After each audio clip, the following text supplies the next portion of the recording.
There once was an Icelandic warlock called Halfdan. It's true. The thing. Bababoo. God, the short I'm like, is I so gotta weird. say something. What did you say? Bababoo. Baba boo boo. That's great. I'm So happy we're recording. yeah. Should we do an intro? Should do an intro. Sorry, I was focusing on so much tech stuff that I forgot. It's okay. Give me a sec. Compose yourself. He's loading. I'm loading. I'm literally loading. Modem noises. Hey everybody, Nick here from the Card Bar. Welcome for episode 2. I'm Nick. I'm Dan. And I'm Fran.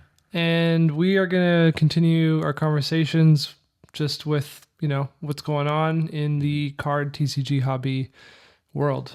Yeah. So- Week 2, episode 2. Yeah, Week 2, episode 2. Let's shoot the shit. we're doing it. We're doing it, yeah. What do you want to start off with? Like, there was MagicCon. Should we throw a dart at the wall and just like... And see what happens. Okay, I have the list here. Yeah. You have a It's list. not that much of a But the dart. dart's cooler. Yeah, Dart's yeah. cooler. But I mean, Should we roll a die? I actually didn't look too much into MagicCon. I didn't get a chance, but I did see that there were a bunch of interesting releases. well, I mean, Spoilers. Spoilers, yeah. the biggest thing was the year cycle minus a little bit of information, right? Oh, you mean the yearly release cycle? Yes. Hmm. Yeah. Okay. And then, I mean, some more things for Lorwyn have been kind of petering out, like the Commander deck identities we know, right? And then we also know a bunch of the cards and some of the common themes.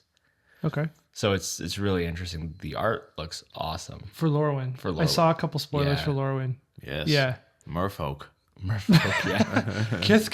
Kithkin. Well, I was really surprised because they gave us the Hobbit spoiler, and Oh, that's right. Yeah. Right? For the fourth quarter of the year. Yeah, Is it yeah. fourth quarter or third End quarter? of the year. I don't know. well, Yeah. but they gave us the video before they released anything before MagicCon Atlanta, or I guess during, but like that came out.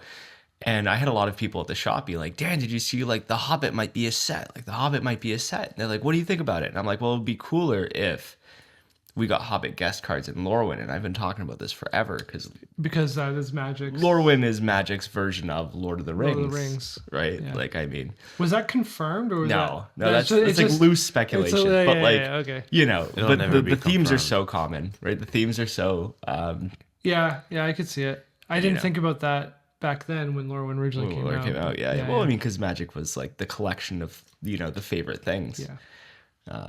Well, I'm glad you're getting those type of questions. Yeah. Everyone's like, how much is the Final Fantasy scene boxes? I want to order it now. Give me an invoice. Give me Yeah. an invoice. And it's Yeah, just yeah. like, I don't know. I don't know. Yeah, the Final Fantasy, it's the like 6 cards, like Yeah, panel yeah, they're cards. or scene whatever. boxes, Scene yeah. boxes, yeah. Yeah. And there's a few of them. Like there's like I think there's I don't quote me on this. I think there's like 2 or 3, I think. we have the internet. Yeah, we do. Well, but No, we have. We're not gonna pull it up right now. We're just gonna guess, But and it then sucks people are that- gonna fact check us in Yeah, the yeah, comments. yeah. yeah, it sucks that he said that though, because I really wanted to quote him on it. Yeah, I don't know. They released it, and people have been bringing it up in the shop. And I've only watched half the panel at the store because we've been going through some stuff this weekend. It's been pretty busy. Yeah, but there's a lot of new stuff. All the secret layers coming out. Mm-hmm. Yeah, the So- secret layers. Yeah. Well, the secret layers, Never ending. that's a whole conversation because people are like either really happy or really upset about it. Yeah. Right. I've had people come in the store. They're like, I love it. Like one guy's like, I'm a huge PlayStation fan. And I want the Kratos cards. Yeah. Right, the God of War Oh, stuff. was there God of War? Got it. Yeah. Yeah. I'm a little behind. Well, I'm a little it's- behind on. I know about the what was the Dwight? The Office. Yeah. I was like, okay, what is Well, happening here? The Furby one was kind of funny because a lot of people have been like, Dan, what do you think about the Furby. And I'm like, well, it's kind of fun because they did weird, grotesque things with the Furbies. Yeah. And that's kind of, that's like magic-y, that's cool. But it's Secret Lair. It's not like Universe Beyond. It's like a tangential thing. So whatever they do is whatever they do. To be fair, they did start the secret lair trend or train, I guess, with The Walking Dead. With The Walking Dead, yeah. Right? So that's kind of like, I don't know, that's super left field. They immediately started there. Yeah. And then they kind of rolled it in and then brought in IPs that like actually kind of make sense to Secret Lair. Yeah. But then, I don't know, now it's getting out of hand. Anything makes sense if it makes money. Yeah. It's true. But I mean, I'm with the original Not backlash. Like the original criticism for Secret Lair back when The Walking Dead came out is that I don't want to see unique cards to Secret Lair. Like when the Marvel sets came out, all the Marvel heroes are still unique to the game. Yeah, that's and true. Like I understand why they would do that, but I'd rather that not unique cards were printed in Secret Lairs. Like I like the Play-Doh one coming out for Extra Life. Yeah, that's cool. Yeah, that's a cool great. one. Like Yeah, the Extra Life stuff always has awesome stuff. Extra Life is awesome. The one they did last year with the old arcade pixel art. Yeah, the pixel one. Right, and then this year is the Play-Doh. The drawing stuff. the drawing one was amazing. I think that was Extra Life, where it's like it was kids representations of. Oh, I wasn't around for that. Yeah. It was that good. was pretty sick. Yeah, like Crater Hoof is like this. Oh, that's awesome. Yeah, you got to see that. I'll put it up on the screen. Yeah. It's so funny. I wish I got my hands on that one because I loved that. And the Birds of Paradise was good. Yeah, I was looking for it at Gen Con from the vendors. No one has it. I It's one of those things. Yeah, that's cool. But, yeah, it's hard with the Secret Lair. Hard with Secret Lairs. Just Yeah, cool. Yeah, and what you're saying on your point, like unique cards. Because at the beginning they were only printing Secret Lair cards for Secret Lairs, which would make sense, but because it's like a limited time product, it doesn't give the chance to anybody else that can't. Maybe they're working, they can't get onto the queue, or the queues are skewed anyway. Because it only got worse though, because it only got worse. Secret Lair used to be made to order. Now it's not. Now Secret Lairs are limited quantity batches. Right. And so with the Extra Life stuff, I know that they do made to order, which is great. Yeah. Love that. Yeah. But I kind of wish across the board for Secret Lair was still like that. Yeah. But even if it was still like that, I would still prefer them not to do unique cards to Secret Lair. Yeah. They kind of, they opened that up though what Secret Lair was it? It was Stranger Things. I think it was Stranger Things. They had the Stranger Things Secret Lair, but Universes Beyond, and then they introduced variants of those cards in sets called Universes Within. Yeah. And what set was that? Was it Strixhaven or I can't remember. No, Strixhaven's next year, Nick. No, the original Strixhaven.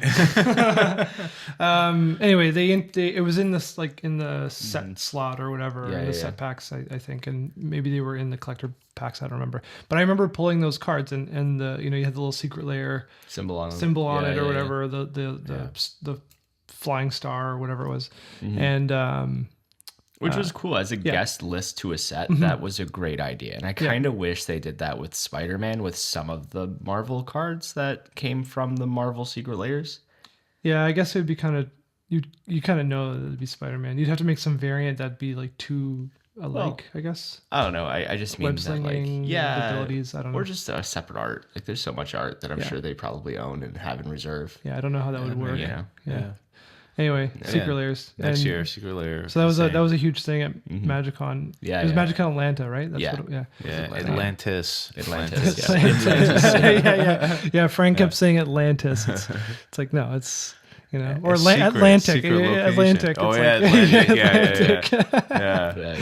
On the flotilla. Yeah, they're on an oil rig out there in the Atlantic. That's what they do every year. Atlantic City. Helicopter ride out. But Secret Lair's got been going the last year. It's just crazy IPs coming out, right? Either people love it or they don't.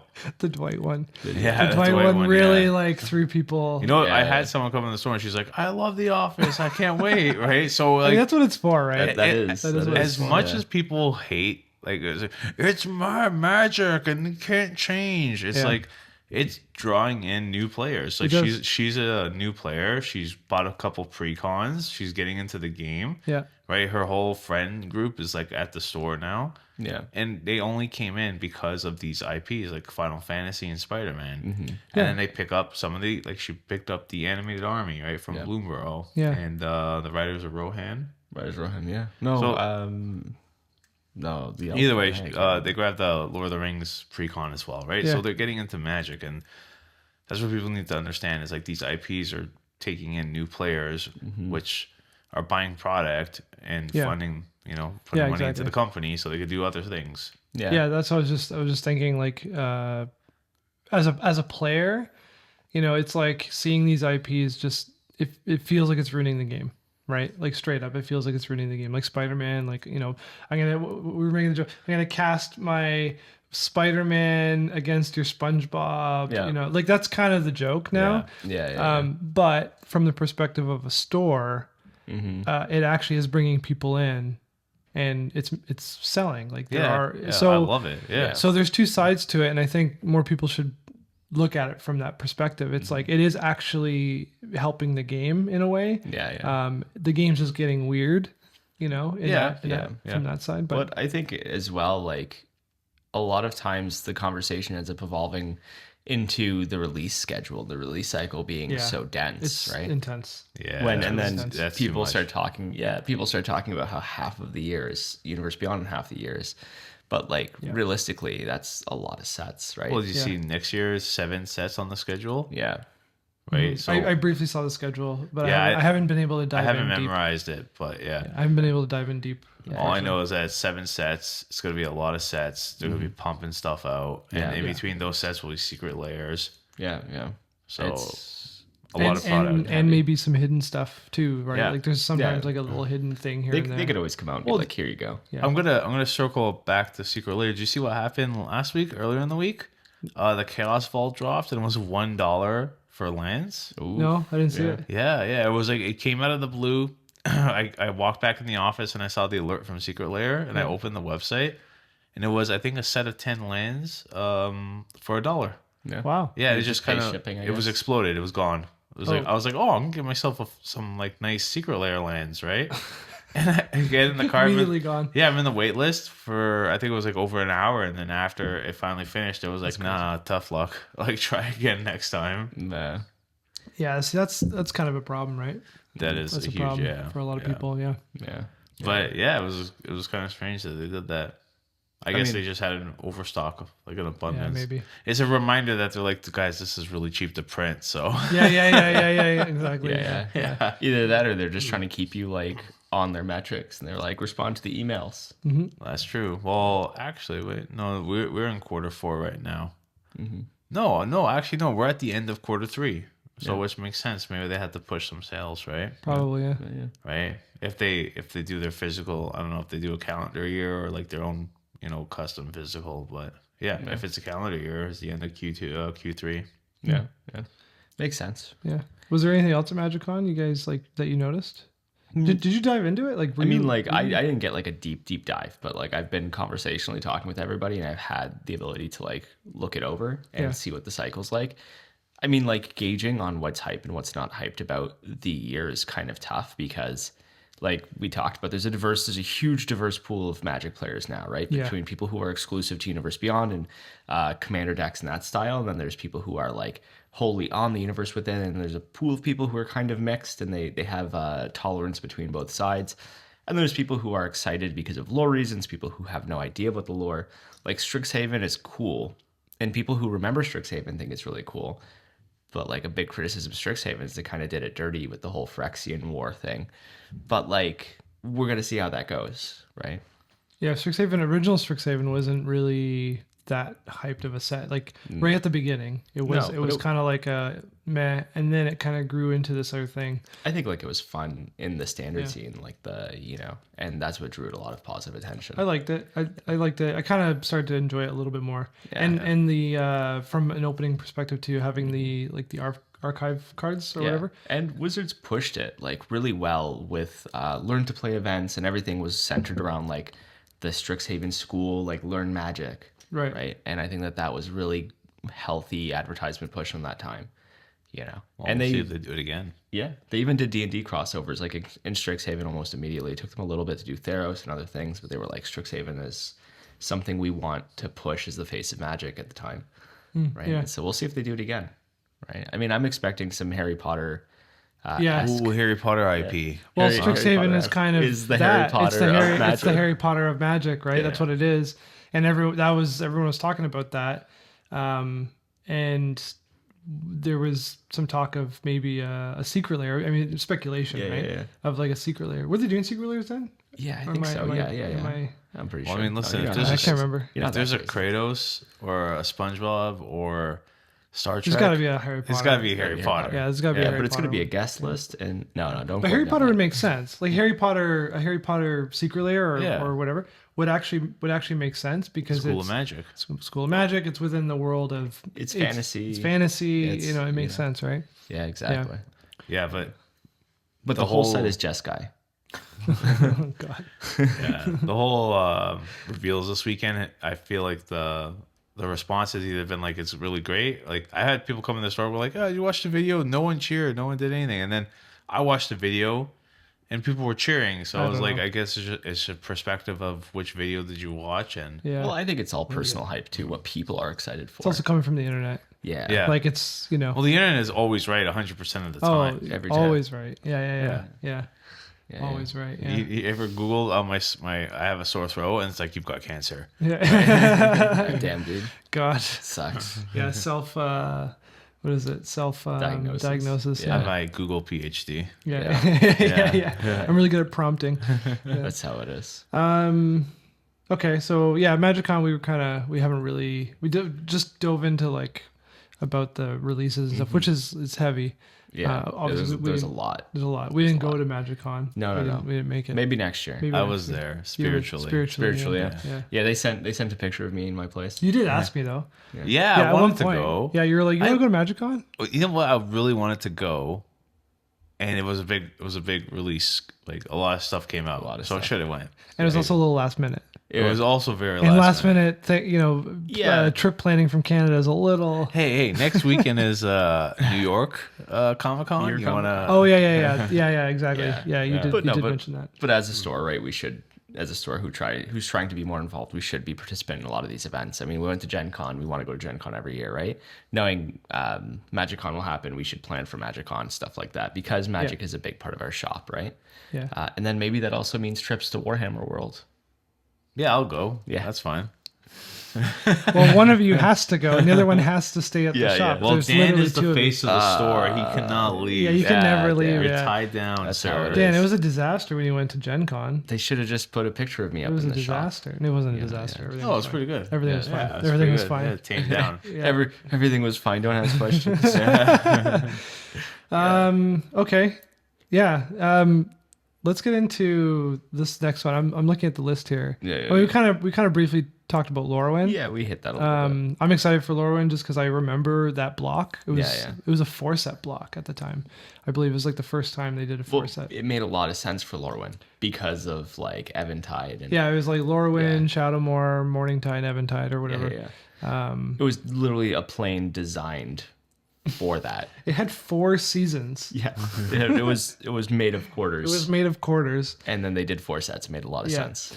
Yeah, no, I remember that. That was a good blog. That time for me, that was like peak Magic. That's my Magic. Oh yeah, that's my time. Yeah, that's what people remember. Original when people Ravnica. Talk about that, like people talk about Lorwyn, people talk about Ravnica, right? Like that's like my Magic time. Like Theros even, like kind of tail end of Theros. Theros is like way later. Way later. I missed so much after that. I kind of left Magic for a while. But Theros I like Theros a lot. I think like the biggest criticism to Theros realistically was, even though there was a lot of cool, like the Gorgons and the Minotaurs, there was a lot of humans. Yeah. So if you're building human tribal, look at a lot of Theros cards. Yeah, that's just how that goes. Kithkins. Kithkins. It's all about the gobos.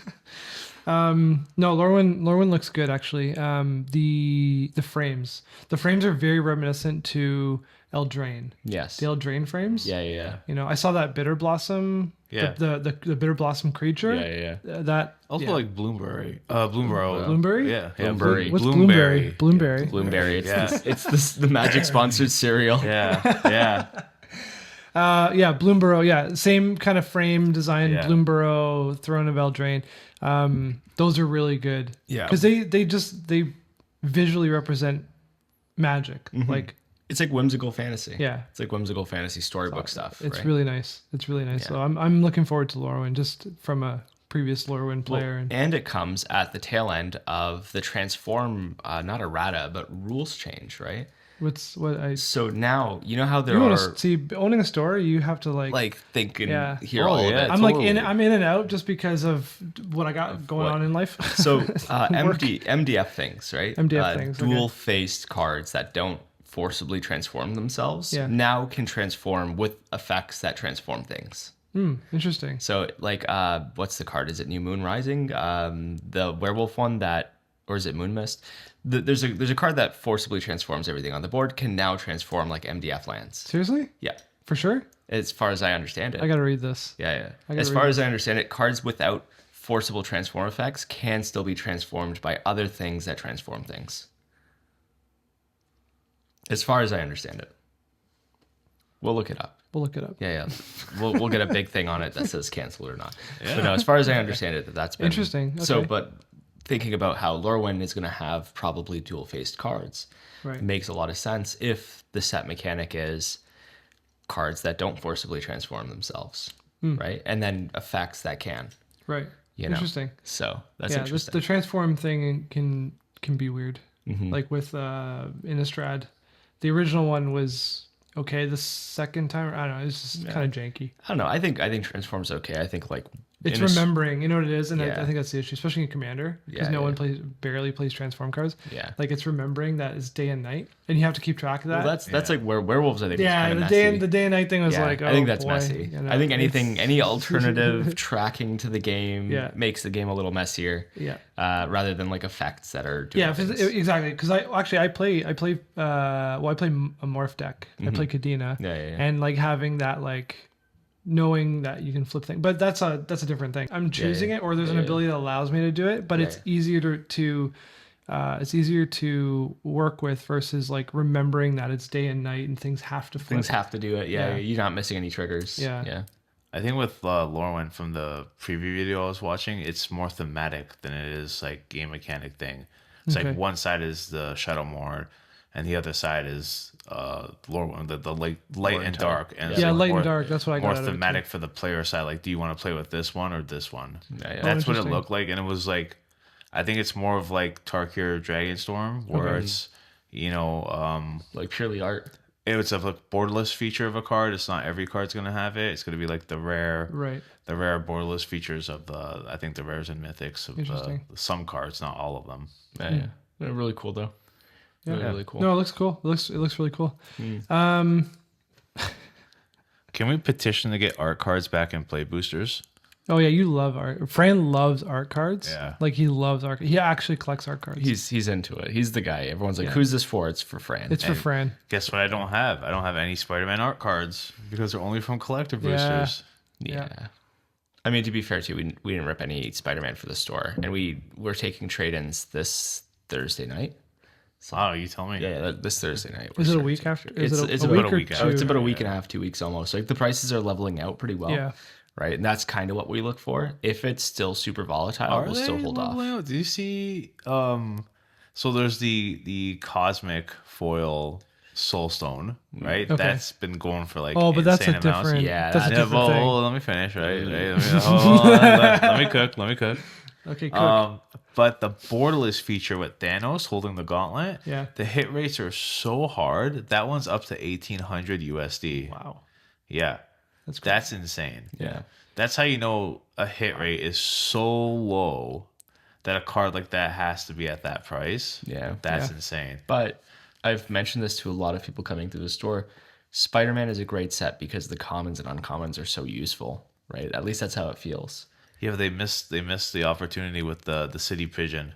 Yeah. Right? Where it's like, it should have had that key where like you can have as many of these cards in your deck as you want. But Bird Tribal doesn't need more support. Bird food. It's just flavor. It's just flavor, right? I'm just a shout out to the Magic devs. Birds have enough. Birds have enough. Why are you talking about commons and uncommons? He's going on about soulstones that are like...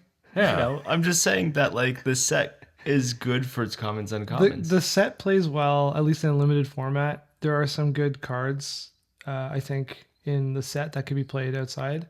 But so you know what's funny about that is right before the podcast, I opened up the WPN Facebook group to read like the store's feedbacks, and it's so like half and half. It's insane. Where it's like people are like, "Oh, I tried pick 2 draft and it was garbage and my players hate it and they hate this set, blah, blah, blah. And then the other stores are like, yeah, it was great, it's good, great reception, and you know, a lot of my players love it. Even for us, like we did pick 2 draft last weekend, it was awesome. And the guys loved it. Everyone loved it. You did it. I loved it. No, I think I won it.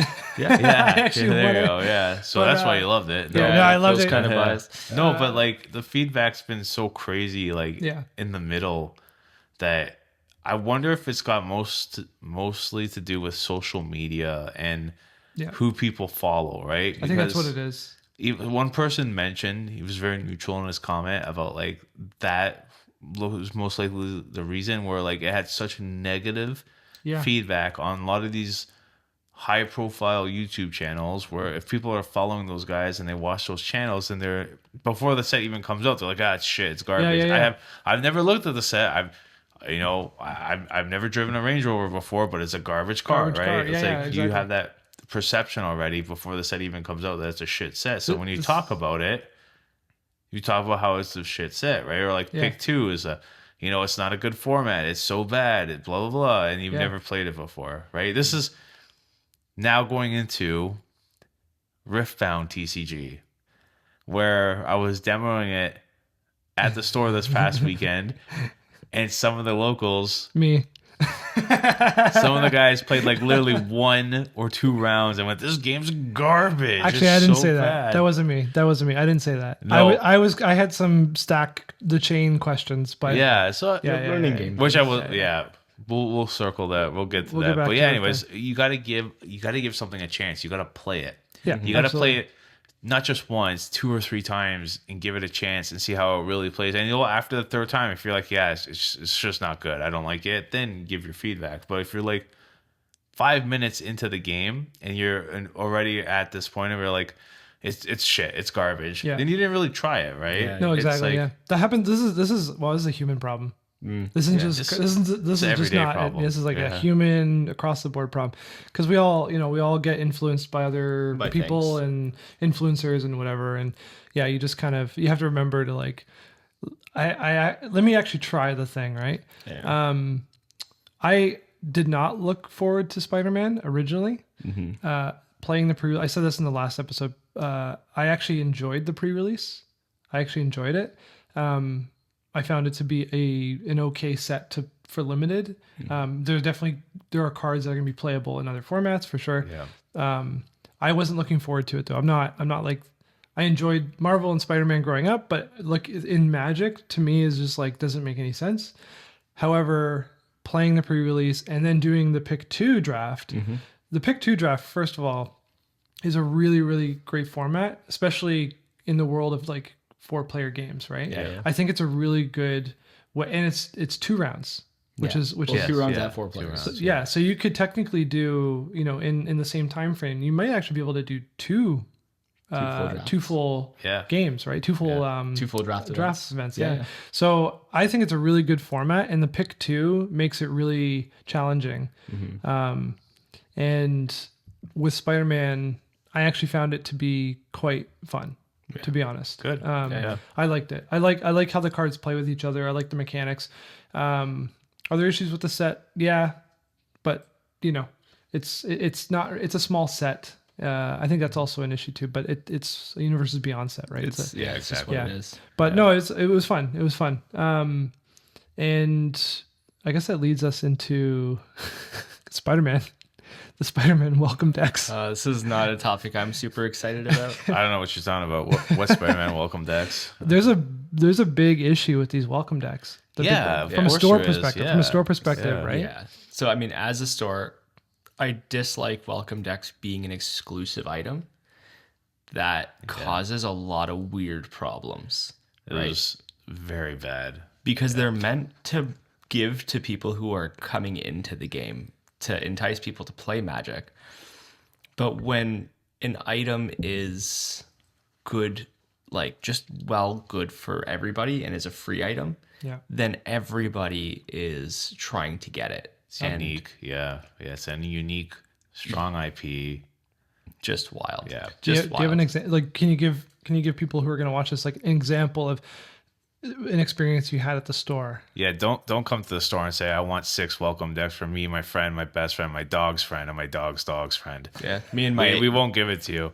The welcome decks, and I'm so against scalping. I'm so against it. The welcome decks, as Dan said, are for new players being introduced to the game, and they are an item provided by Wizards of the Coast for WPN stores to use for Magic Academy and Magic Academy only. That's what we use it for. Mm-hmm. And in order to kind of stop people from going, oh, well, I'm coming to your Magic Academy, give me the deck, and then they leave, I put a price tag on our Magic Academies, and I did it within the rules. You come in, it's deck building 101, learn to play, you'll get 6 packs of foundations, we'll teach you how to deck build, and at the end of the event, you get the promo items. Yeah. Being the welcome deck. Being the welcome deck. And some cards. And some cards, yeah. Because we had a lot of people call us, as every other store did, because all the stores are talking about this online. Yeah. Mm-hmm. You know, I just want to come in and get the welcome deck. Yeah. And it's like, well, I know you're a CDH player. Like, you're not new, so like... Yeah, it's kind of obvious when they're a local coming in and being like, I want the welcome deck. Yeah, like, but you already can play. Like, this isn't for you, right? Yeah. It's obviously like people are trying to just... The point is people are coming in not wanting to learn to play the game, and they just want the decks because they are, I guess... Yeah, just specific cards. Cards. Only for the welcome Only decks. for the welcome decks, right? Yeah. So that kind of causes a problem. Causes a lot of weird issues. Yeah. And if you're a store out there selling these decks, shame on you. Yeah, shame on you. That's what I'll say. Shame on you. Yeah. Because I can't believe that these decks are selling. They are. I saw it yesterday going through the list for a customer. I was like, how much is this card? How much is this card? And I went on TCG Player, and I see the welcome decks are selling at like $50 US, which is insane because they're welcome decks. Yeah. So it's like crazy. First off, Wizards, don't ever do this ever again, please. That's such a bad thing to do. Yeah, how do you police that though? It puts us in a very awkward situation, and I guarantee you, some stores probably just like chucked them out into the crowd and went like, "Okay, we're done." Yeah. Just like we don't want to deal with this. This is what it is. But like, it's really, really awkward when you get a phone call and someone's like, yeah, I want Spider-Man welcome decks. And you're like, okay, great. This is what we're doing. At the end of the event, you can get your deck. And they're like, can I just get it and leave? And you're like, no. No, we'll teach you how to play Magic, And they're like, no, I just want it and I want to go. Yeah. And you're like, great. And it always ends up being a conversation, like someone calling or coming in, like, because you've had it a couple times where it's like, hey, do you guys have the welcome? Like, my kids want to learn how to play. I'd like to teach, and then you explain, and then they're like really hesitant about coming in to learn to play, but they still really want those decks, right? Yeah. You can't sell them at all, right? You have like for sure. No, they're a promotional item to be given away. Okay, like there's no. So the way it works for people unfamiliar with like the WPN stores and all that stuff, they'll give the store a basket of promotional items to use for events. So like Magic Academy, right? They give you promo cards and these welcome decks to host these Magic Academy decks to get new players to come in. They come to your event. They download the app. They sign up through the app to your event. Companion app. Yeah, the companion app. So number one, it works great for Wizards because now they have a new user using their app. And two, the store gets credit for that user because they've joined with you. So what I mean by credit is stores generate tickets based on participation of events, right? And there's metrics. There's 3 different metrics. So engaged players, active players, and then tickets. It's very important for the store to get these metrics in because that's what gets them promotional items. That's what gets them into premium if they get enough ticket premium tier as a store. Yes, as a store. Tier, Some people may not understand kind of what you're going on about, but basically it helps elevate the store to these levels of tiers through Wizards. Through Wizards specifically, yeah. And then it helps with more promos host bigger events throughout the year. That's right, yeah. So it helps the store out a lot.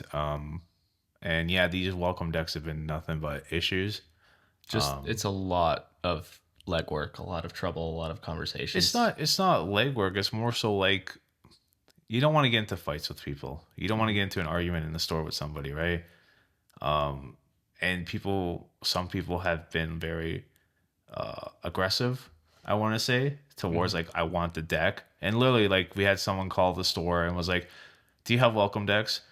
I'm like, they're coming in because truthfully we didn't have them at the time. And he's like, okay, well, it's me, my friend, my sister, his girlfriend, it was like he listed off like 10 or 12 different people. He's like, yeah, we're all getting into Magic at the same time, and we specifically want the Spider-Man decks, because I had mentioned we have the other welcome decks. No, we just want the Spider-Man decks. Mm-hmm. And it was like, yeah, we're just gonna come in and get them. And it was like, no, it's part of an event, and you have to get a ticket for the event to participate, and then you get it at the end. Mm-hmm. And we're even for the welcome decks that we have handed out to people who are interested in learning and have participated in the events, we break the plastic. So we take the decks out of the plastic. So don't think you're going to get a sealed welcome deck from us. Yeah, and again, that's just kind of what we've been doing with our pre-order stuff is plastic off, right? Plastic off on pickup. Yeah. And nothing really changes in the sense, like... You know what's crazy? Because I'll say this, this whole Spider-Man welcome deck, it's been a challenging experience for the stores, dealing with the fact that there are Magic players out there that really want the cards. And I understand, I'm a collector as well. If there are specific welcome decks for Avatar: The Last Airbender, I'm going to lose my shit because I really love Avatar: The Last Airbender, and I know I'm not going to touch them because they're for a specific reason. There's a reason they're giving it to you.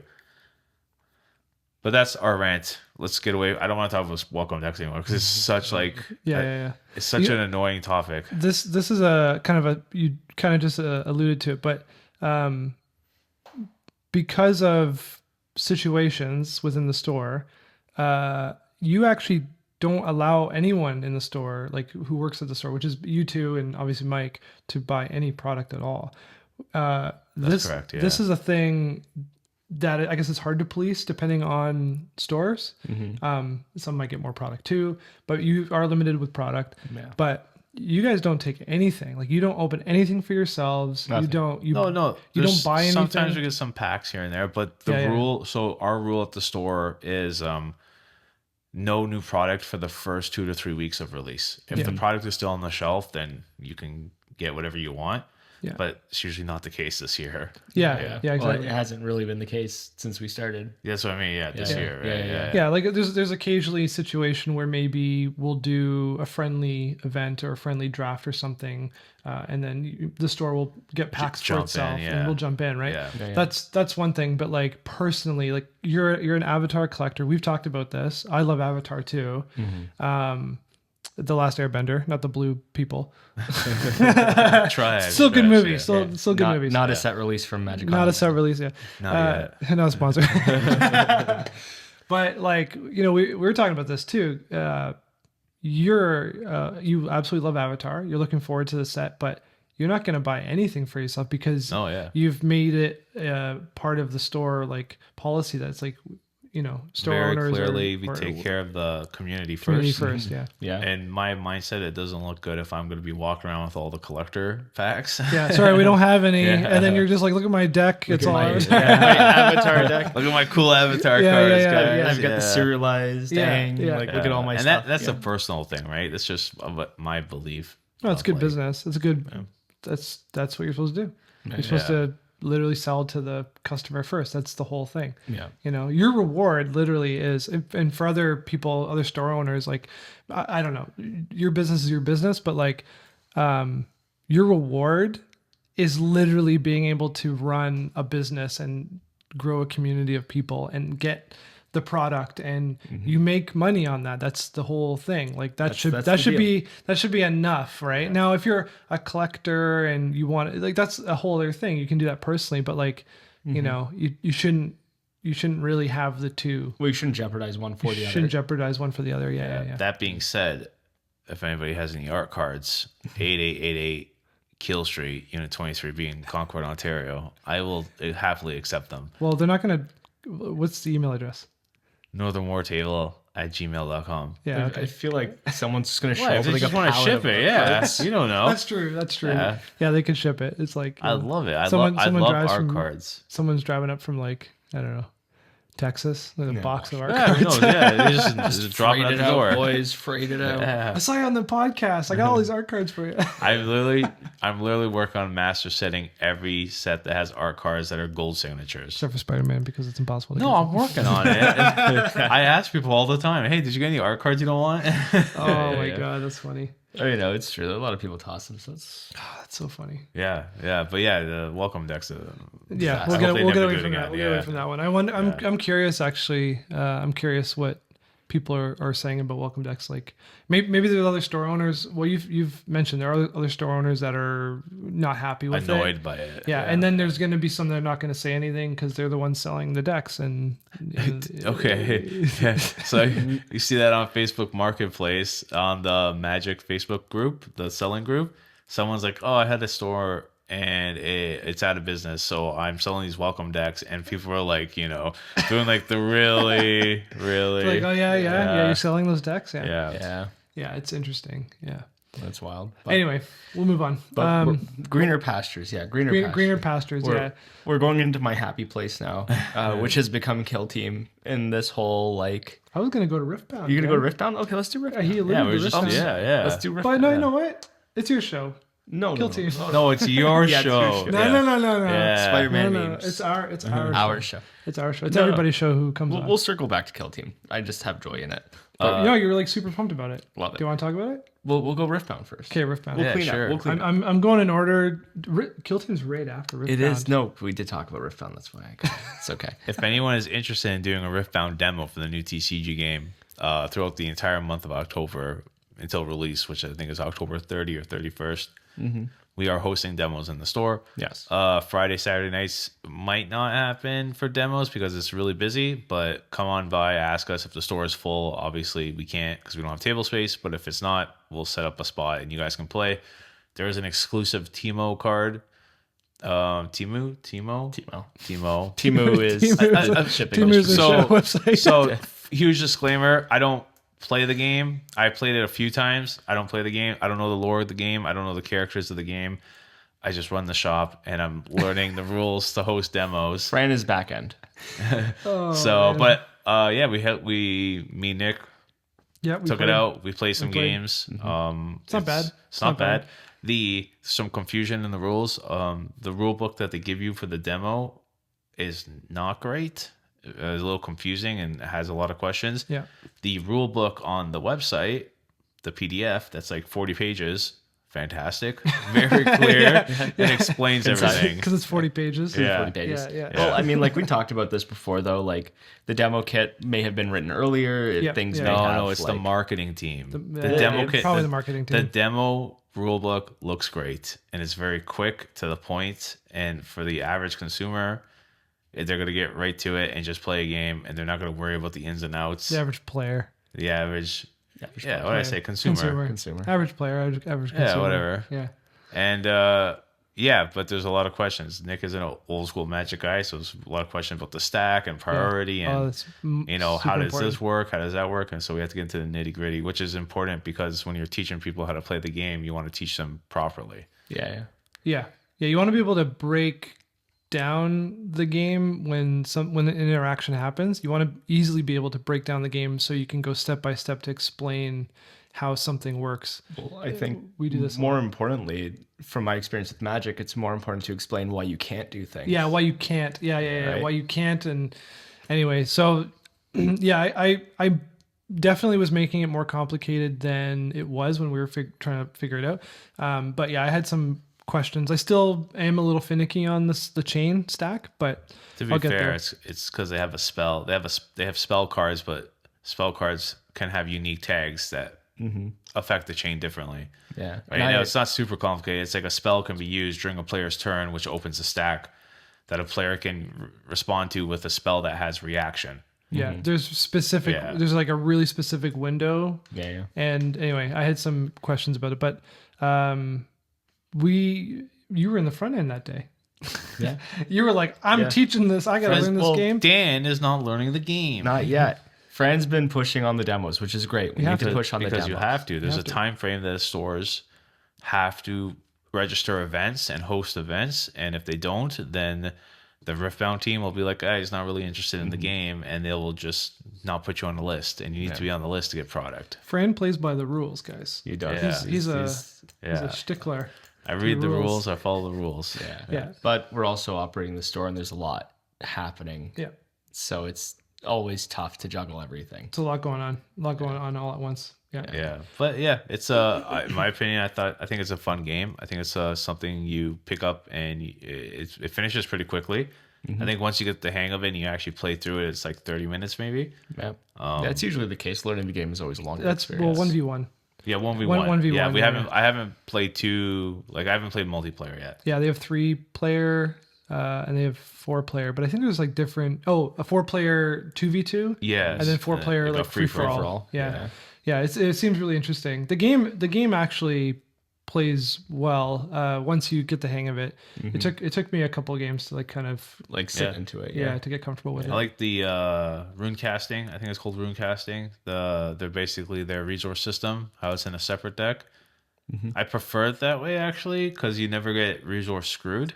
Yeah. And you're always shuffling things back in. Yeah, they do a lot. They have a main mechanic for the game called recycle, and it's a lot of recycling cards back into your rune deck. Does a lot of recycling for costs, like a cost system for playing some cards. And then in the main deck, there's a lot of interaction that recycles cards back actually out of your graveyard to your hand and from your graveyard to your deck. Yeah. Which is pretty cool. Yeah, it's not bad. Yeah, it seems like some of the newer games are doing this separate resource deck thing because, I mean, being a Magic player, like the worst thing is getting mana screwed or mana flooded, and it's always been a problem in the game. And it's the worst when you're playing limited and you're playing in a competitive setting 1v1. It is the worst thing. Winning a game because someone got mana screwed or losing a game because you got mana screwed is like it. As a competitive, if you're playing competitively, yeah, it feels great. It's like, okay, I won the game, but it doesn't feel good that you won or lost that way. It's not a good victory. Yeah, it doesn't feel good if you know. Yeah. So yeah, it's that is an issue. It's interesting seeing all these games now come out with these like resource decks because it does fix as games develop, right? I think they found a better system.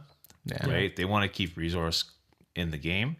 They don't want to make it random. So I think this is, in my opinion, I really like it. I like the way they do this. You know, One Piece does it, or all the Bandai games do it.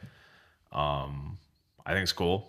You know, I like the mulligan thing, the mulligan system. You mulligan up to 2 cards. And you like at the start of the turn, and you put them on the bottom. Yeah. And you don't reshuffle or anything. You just draw 2. Actually, that's actually how Commander's supposed to mulligan. Yeah. That's that's actually how the original Commander mulligan is supposed to be. You're supposed to put the hand back, and then you draw 2.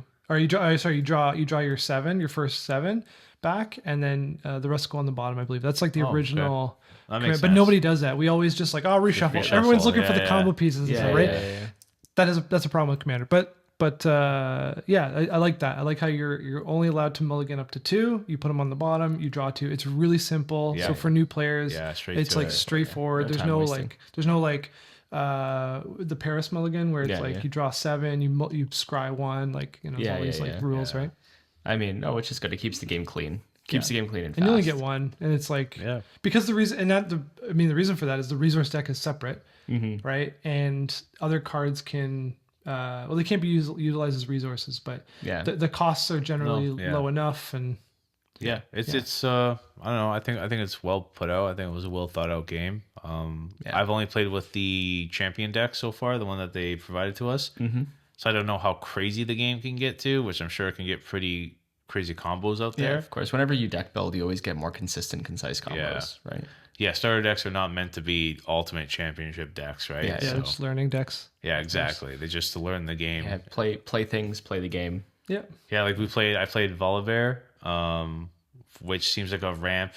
If you're a Magic player, it's like green, big creatures. It's like green-red almost. Yeah, so very aggressive, but big monsters out there. And when I was sleeving the deck, I'm like, oh, it's a lot of rune casting in this deck, which is basically resources. And I'm like, wow, there's like a card that lets you rune cast 3, and there's another card that lets you rune cast 2, and then this, and then it's like, it's a really mana rampy deck. And then we had someone play it in the store, and he was like, "This is too slow. It's garbage," right? And then I played it, and I was like, I can see I didn't draw into any mana ramps, and if you didn't have possession, which is a card that lets him take control of my guy, I was going to turn the game around because I was about to pump out massive creatures. If only I had that one more mana. If only I had that one more turn. There's always one thing. There's always like, if only all of these things aligned up and I was able to do all this stuff before you won. Well, it was cool to see. It was like the whole play style of the deck was like mana ramp up, and then your champion lets you. The way it works, the resource system is you have energy as your resource, and the energy comes from runes, and you tap 6 runes to get a big guy out. But the card is not just 6 energy; it has a recycle cost of 2, right? So 2 specific runes can be either, I don't know what the runes are called, but purple and orange. Yeah, or red and orange. Yeah, so you lose 2 runes from your resource pile. You tap your mana. By the way, you can't float mana. You can float? You can float mana. And I guess that can't be responded to. Probably doesn't use... Yeah. No. Probably same as Magic. So you could tap your mana, pay the energy cost, get the creature out, then you got to do the recycle cost, recycle those runes back into the rune deck. And this very specific champion lets you tap him after you play a creature, a mighty creature, and just pump another rune out. Yeah, that's cool. So it's like, if most big expensive cards are 2 runes, you're actually only paying or recycling 1 rune. I don't know. I'm ranting a bit, but anyways, I thought it was cool. Yeah, and the recycle thing is interesting because if the card says, let's just say the card you played had a cost of 2 runes of any color, right? Because there are no specific colors. It's just like in terms of the cost, the additional color of cost would come from the recycle ability. Yes, yeah. So let's say the card shows 2 and a recycle of like 1 red. You can tap those 2 and then recycle one of those 2 runes into the library. So it's not 2 plus recycle, it's 2 then a recycle after. And it can be a tapped rune, which is good. It means like you're not playing a 2-drop with 3 mana. You're playing a 2-drop on 2, but you have to just shuffle 1 back in. Yep. So it's not too bad. And every turn you get 2. So it's fairly balanced. It's fairly balanced. I mean, they had some big names like Magic players. Like I think Brian Kibler was one of the developers, or he helped in the development. Oh, nice. Yeah. I think it's going to be a very popular game when it comes out because League of Legends is its own very massive IP. Massive. The only thing I'm concerned about is, and this conversation came out in the store yesterday, where they are selling their own product. So there was a pod of One Piece players in the store, and one of them had mentioned he's like, "Oh yeah, I'm going to play, but I've already bought my decks from them." Yeah. Right. Oh, and man. A lot of the other guys are, "Oh, you can buy it from them." He's like, "Yeah, I buy it from them MSRP." And this now goes into the fact that while they're in the store. While they're in the store. And so now what this goes to is the fact that when stores have adopted this market value of sealed product, I paid $10 for this, but the market is 60, so I'm selling it at 60. Now look what's happening. There's a massive card game coming out, and people are like, well, I'm not going to pay market for that. Screw that. I'm going to go, instead of supporting the LGS, they're going to go directly to the source now and buy straight from them. It's like how some people only buy from the Wizards Amazon account because they refuse to pay the market value of what stores are charging now. So now that hurts LGS. Have a ton of starter decks on order, and this is what I was afraid of as soon as they announced that they were selling their own product. This is what scares me, is that I have a ton of starter decks out, but if anyone, or if people are interested in the game, and the mentality right now is stay away from the LGS because they're going to charge market, they're just going to wait till it drops on the store and buy it there. And you're going to have those people that are going to come to the store and get it from the store. But I don't know. It just scares me a bit. Well, it's a cyclical problem, right? Because if the LGS isn't incentivized to carry product because it's available through the mainline website, then we're not going to have product. And if we don't have product, we're not running events. And if we don't have events, then players have nowhere to go. And if players have nowhere to go, then the game is going to peter. Well, players are gonna come to the store anyway and hang out and play and use the space. And, well, just the people who are super invested, but like it not being visibly available also hurts its growth, right? Yeah. I think that it's a whole ecosystem. I didn't know that. That's crazy that that they're doing that. Yeah, and there's exclusive stuff on their store too. So interesting. Yeah, that's not. It's weird. It puts me in a weird position to. From a store owner. Yeah, for a store owner to be like, well, am I going to, like, there's a second set that they already announced and the pre-orders are already up for the stores to get, and this one comes out, I think, next year. And it's like, I'm waiting to place my pre-order. I'm waiting to see what happens because I'm worried as a owner that I'm going to invest $10,000, $15,000, $20,000. Remember, guys, we're placing pre-orders months and months in advance. We're talking about 4 to 6 months in advance. Yeah.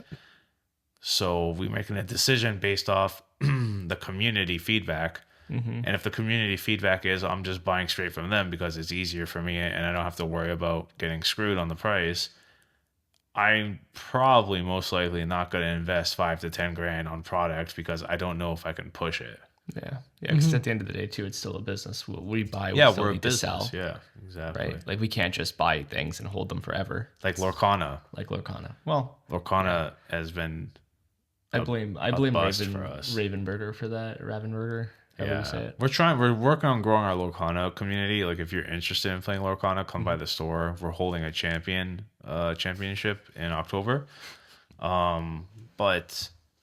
It's hard. Like pre-orders for the next Lorcana, like Fable just came out and we haven't sold a single box. We sold the troves, but not the booster boxes because the players aren't interested in the booster boxes because it was just not a good set and a lot of reprints. And they just phased out sets 1 to 4, which hurt the community. Pissed a lot of people off, right? Because it was kind of like, I don't follow Arcana, but from what I understand, it wasn't really announced properly, and it just happened. So a lot of players went, "Oh, wait, what? Like the game is still new. Why are we cycling out sets, right?" Yeah, these are the decisions that like can ruin a game. Hurt the game, yeah. Like really, yeah. Yeah. Well, it hurt us. We have tons of product we stocked up on. I stocked up on a ton of Lorcana because you have to pre-order 6 months in advance or whatever. And it's just like let's try to grow the community. Yeah. Let's order product, right? So that's what we did, and then it's like sets 1 to 4 are out.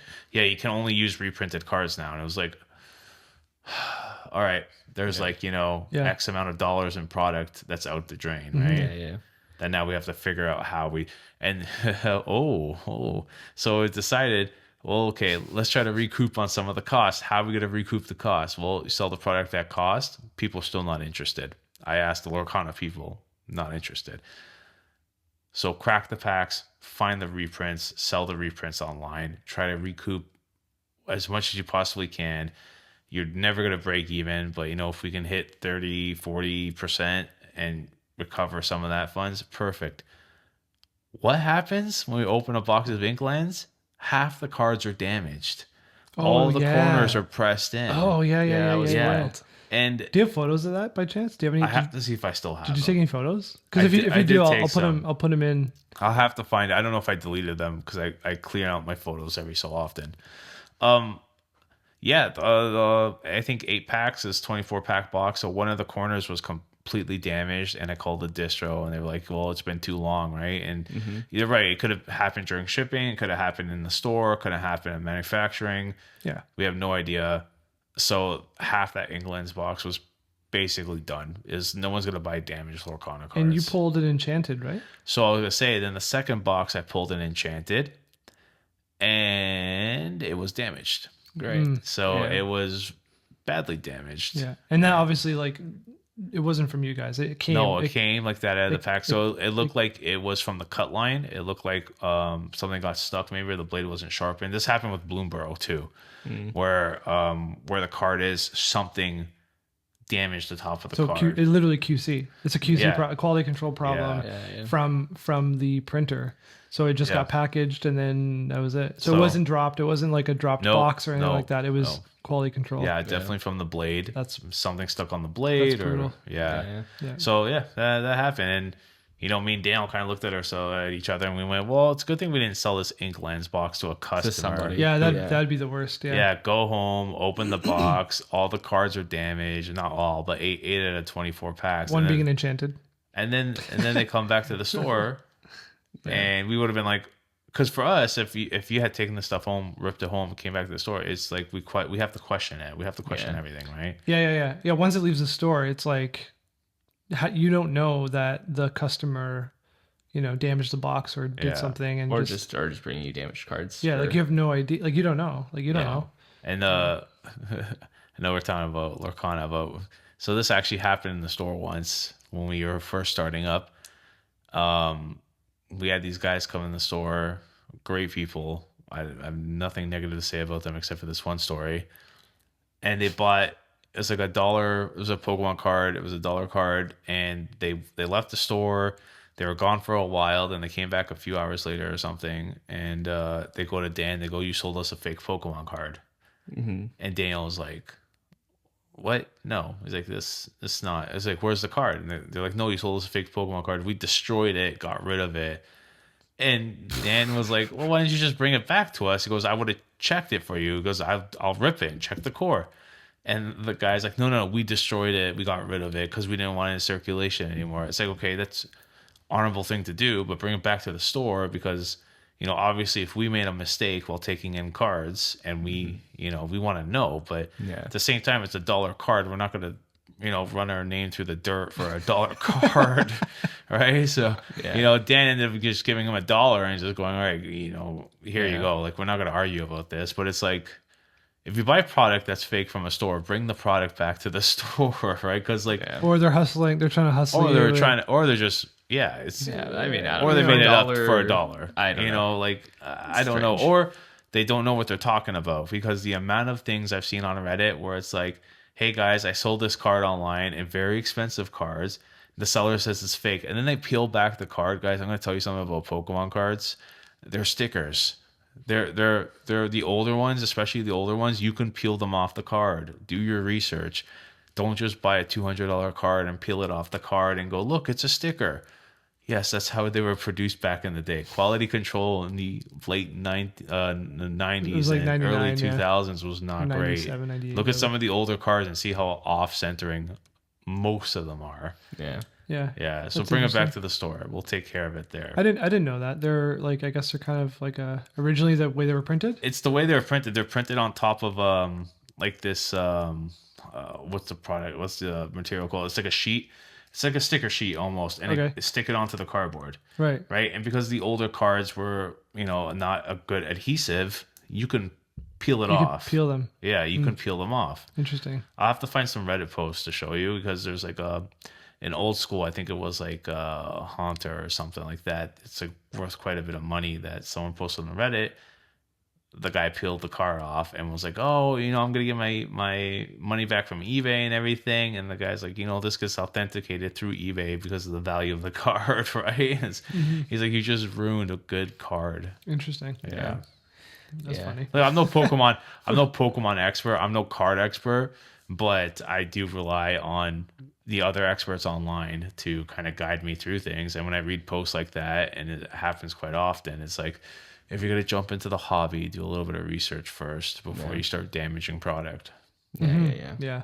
And to that point too, Pokemon QC is not always the best. Wizards QC is not always the best. I think QC across the board. But it's always a funny we were literally opening up collector displays of Bloomborough and all the cards were damaged on the bottom. Remember the faded lands? All the ink was off. Oh yeah. Yeah, that was kind of fun. It was like the white lands with the white border, but it was all pink because it was magenta. Because they mixed something into the color. Or the ink cartridge was running low. I don't know. There's always stuff like that. Like crimping is a big thing. You always see, you'll see, not always, but you'll see crimping. I know. Shout out to MTG North, Paul and Morgan. They in one of the, I think it was a live stream. They opened. What did he open? It was a Commander Master. I think it was Commander Master's collector pack.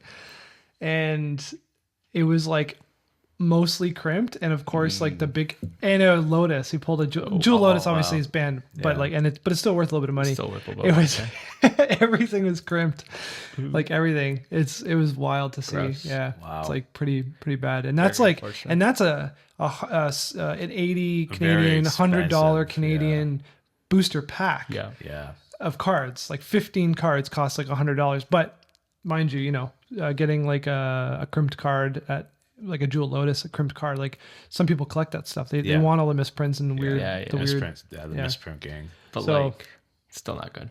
Still, it's just like, oh, that sucks. Like that was a good pack. Yeah. It really does hurt. But it does happen. It happens in all card games, right? Yeah. So Quality control is a problem. It just sucks when the game, Lorcana, like is not doing well, at least from your perspective, and you crack a box to try and get to recoup something, like, right, and also like have some singles available or whatever for the store, like, and then you realize like not half but like a third of the box is damaged, and then one of those cards is the hit of the box, which really sucks. Right? Yeah, because you're like, oh, I could make up half the cost of this, and then you're like, oh, never mind. It's no good. Yeah. Anyway, we touched on Riftbound. We touched on Lorcana came up kind of through a little bit of that, but let's take a break for a sec. Yes, we're definitely continuing from where we were, not coming back from a break. Yeah. Put a little music in there, like.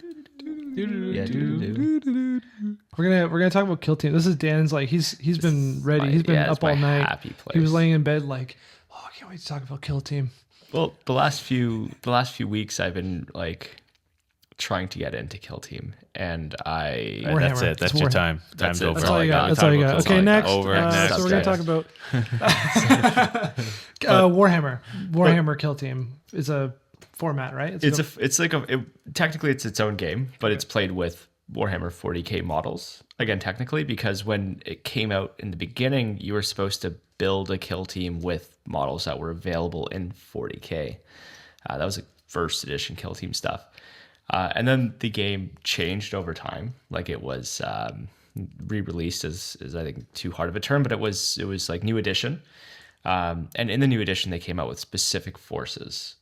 And I'm pretty sure they did away with the way the army building happened in the original state of the game. But now they have these small box sets that are like between $60 and $80. They're forces for a lot of different armies, not all the armies. And there's multiple forces for certain armies, and they're all very specific. Like Orcs has 2. They have dudes with bazookas, and then they have commandos. You just painted yours. I just finished painting my commandos because really I had them. Thank you. Yeah. Yeah, they're okay. But I'm painting the Space Marines that we have from the Killteam starter that I'm going to put out for the store. If anyone's interested in learning the game while they're at the shop, I can teach them how to play. I'm still learning, but I had the opportunity, thanks to some locals who came by this shop, and a new local who came by the shop. Awesome of him to go through the game with me and teach us how to play, and thanks to my locals for doing that, because I got a good chance on Sunday to play a few games. Objectively, it feels as dense as 40k, which is cool because it's not necessarily a lighter game. I do think that it is still great for new players getting into wargaming because it's a small box. Like, you don't need a huge commitment. And if you really enjoy the game, you can get more kill teams that you can do things with, or you can move into 40k because now you're painting models and stuff. Or if you're like, oh, I just don't like orcs, you can get the next kill team. It's not a huge commitment. It's not like 40k if you just built a huge battle army. Massive point teams. Exactly. Yeah, like a huge jump, a lot of time investment, a lot of money investment in building a massive army. And then you're just like, oh, I realized I like something different. And then, you know what I mean? So it's less of that. So I think Killteam is still a great entry point into tabletop wargaming as a space. It sounds like, so correct me if I'm wrong. So Killteam was it a player created format? It wasn't a player created format. It was, I don't know if people were doing skirmish style things with Warhammer. I'm comparing it to Commander. Because I never played Warhammer.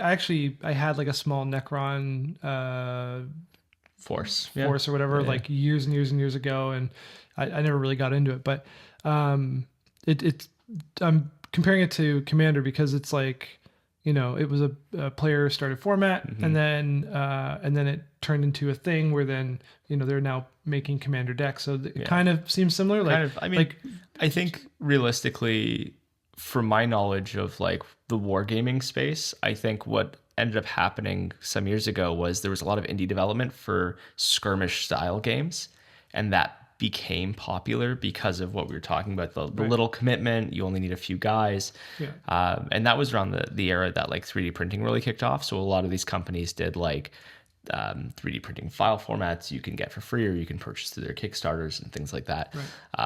And like the ease of model acquisition as well as just having a little force, right, was really, really appealing to people. And Games Workshop kind of jumped on that and they were like, cool, we can make our own skirmish style game. It sounds about, that's kind of how it kind of started, and then now they have these product lines. Now they have things that are little Killteam product lines, and then it's a multiplayer, 4-player, right? It's I think, well, I don't know how many it can support. Realistically, still learning a lot of the rules, but like it's 1v1. Okay. The games feel like pretty concise. It's attrition style, so not like in Warhammer 40K or any of the big war games. It's kind of like I do my turn with all my guys, you do your turn with all your guys. Killteam is like I have to pick a guy, do my thing, and now you get to pick a guy and do a thing. Okay. And so and then if you, something that I actually really enjoyed, something that's a little nuanced at the beginning, is that if your opponent has a smaller kill team, because like my Orcs Commando kill team has a lot of models, it's like 9 models, which right, but some kill teams have like 5 dudes. Well, we were talking about this because you were showing me the Space Marines kill team, right? The one you were working on. And like the Orcs have a bunch of models. The Space Marines don't have as many, but then you got into the lore of it. You were telling me, because I don't know the lore of Warhammer. So it's crazy. But if your opponent has less dudes on the table than you do, he gets to take extra, like not extra turns, but he gets to command guys twice. Oh, interesting. Right. So you can go like, I move this guy, and move this guy, and then they move one. Exactly. Okay. Well, it just never falls into a place where like your opponent has 2 guys, you have 6 guys, so now he does 2 things, and you get to do all 6 things, and 4 of those things like together. So does it equate where like, let's say you had 6 guys on a team and then they had 2, which would probably, I don't think would happen, right? 2. I mean, guys can die through the game, but I don't expect. Would it equate where it's like, if it's like 2 to 1, you would move 2 to their 1? Like basically, you get to, your one guy gets to do like a counter attack. Oh, okay. Right, which is more limited than a regular turn. Okay. But it's useful in the aspect that you're not just left watching your opponent play. Interesting. That's which is, you know, playing chess with themselves, right? Yeah, always it feels bad. But it's cool. I haven't had the amazing chance yet to play through a lot of the secondary missions for Killteam, which seem really fun, and it seems like you can do a lot of fun things with that as a store. With like I know with Warhammer, stores and events have their own like tournament kits and packages where they do maybe their own objective in there. And I think you could definitely get away with that with Killteam in a simple way, as like a store objective or something. And tons of fun little things that you can get away with in the game, or at least it seems like it. Cool. But it's interesting. And I like that it's not, I assumed when I got into it, it would be very simple. It's not that simple, which is very gratifying. It's really for like, it's a good format, I guess, to like learn to paint and stuff, but it was really designed for like people, long-term players. Exactly. So it's not like dumbed down, not like a starter deck. Exactly. Where it's like, interesting. It's not like super, super complicated. It's not going to barrier people from playing it, but it's one of those things that if you get into it, you can get into it. Yeah. Which feels good. It's gratifying. Yeah, right? that's cool. And so I think, like, again, from what I've played, the few games that I've played, it feels well designed. And they keep, not errating, but the developers keep up to date with the game and what's going on with it. And also the rules are free on the GW app, which is also very, very cool. You can get all the GW stuff. You download the GW app, you can see all the forces. So if you're one of those people who likes to do a lot of research, you can download that app and just look at everything. It asks you to make an account, but you can skip it. So you're not even... You don't need to make it. So you can just read the rules? Yeah, you just read the rules, look at all the forces, do all that kind of stuff, right? Cool. So it's really cool. Yeah. No, I've had a great time jumping into Killteam. Do you still need? Is it similar to the original Warhammer? Where you need like a booklet, or there's campaigns or whatever, or how does that? That all exists. And that's online, I guess, too. So that's all online. Yeah. I will say that like the mission objective cards are probably really useful to have. So you're not just flipping through things. You could just kind of put them on the table. Yeah, you're not looking at your phone constantly. Exactly. While you're trying to play a game. You can though have like your character data sheets on your phone. And that's not too bad because it's just like a solid thing on your screen. You just swipe to move your characters. So it's like a dossier kind of thing? Almost exactly. Yeah. Okay. Just for your character rules and stuff like that. Cool. Because those things do get errated, and from like a large part of the feedback that I've heard, a lot of people are like, "Oh, I want to buy the cards, but they're not." They've been errated and stuff, and so that's okay. It's like a magic problem too. It's like a magic problem too. But I think that the app is really cool, and I think that like it makes a lot of sense. The mission objectives, I think, if I remember correctly, are like quarterly things, so they get updated every quarter. That's cool.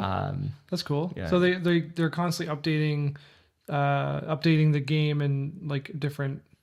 Like, well, I guess I call them campaigns. I don't know. Yeah. And then the store can just host these events. Yeah, the store can just do their thing. I mean, I haven't really talked to GW as a store too hard about like how their event running system works.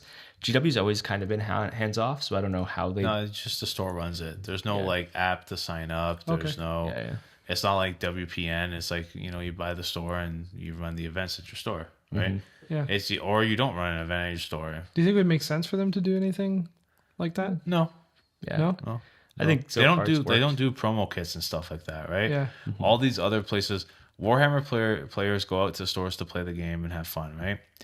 A lot of these card players go to tournaments for promos. Yeah. Mm-hmm. Right? They want to get the promo because it's what's that Final Fantasy City of Brass promo, right? Yeah, like exclusive. That was right? a big thing. Like the players are looking for stores for those promos to participate, and that's Wizard keeps a metric, and their metric determines what works and what doesn't work. Warhammer has been around for a long time, right? Yeah, and they're just like, their game's fun. People are gonna play it. We don't care, right? Yeah, like they care, but they don't. I don't think they focus on the metrics too much. Yeah.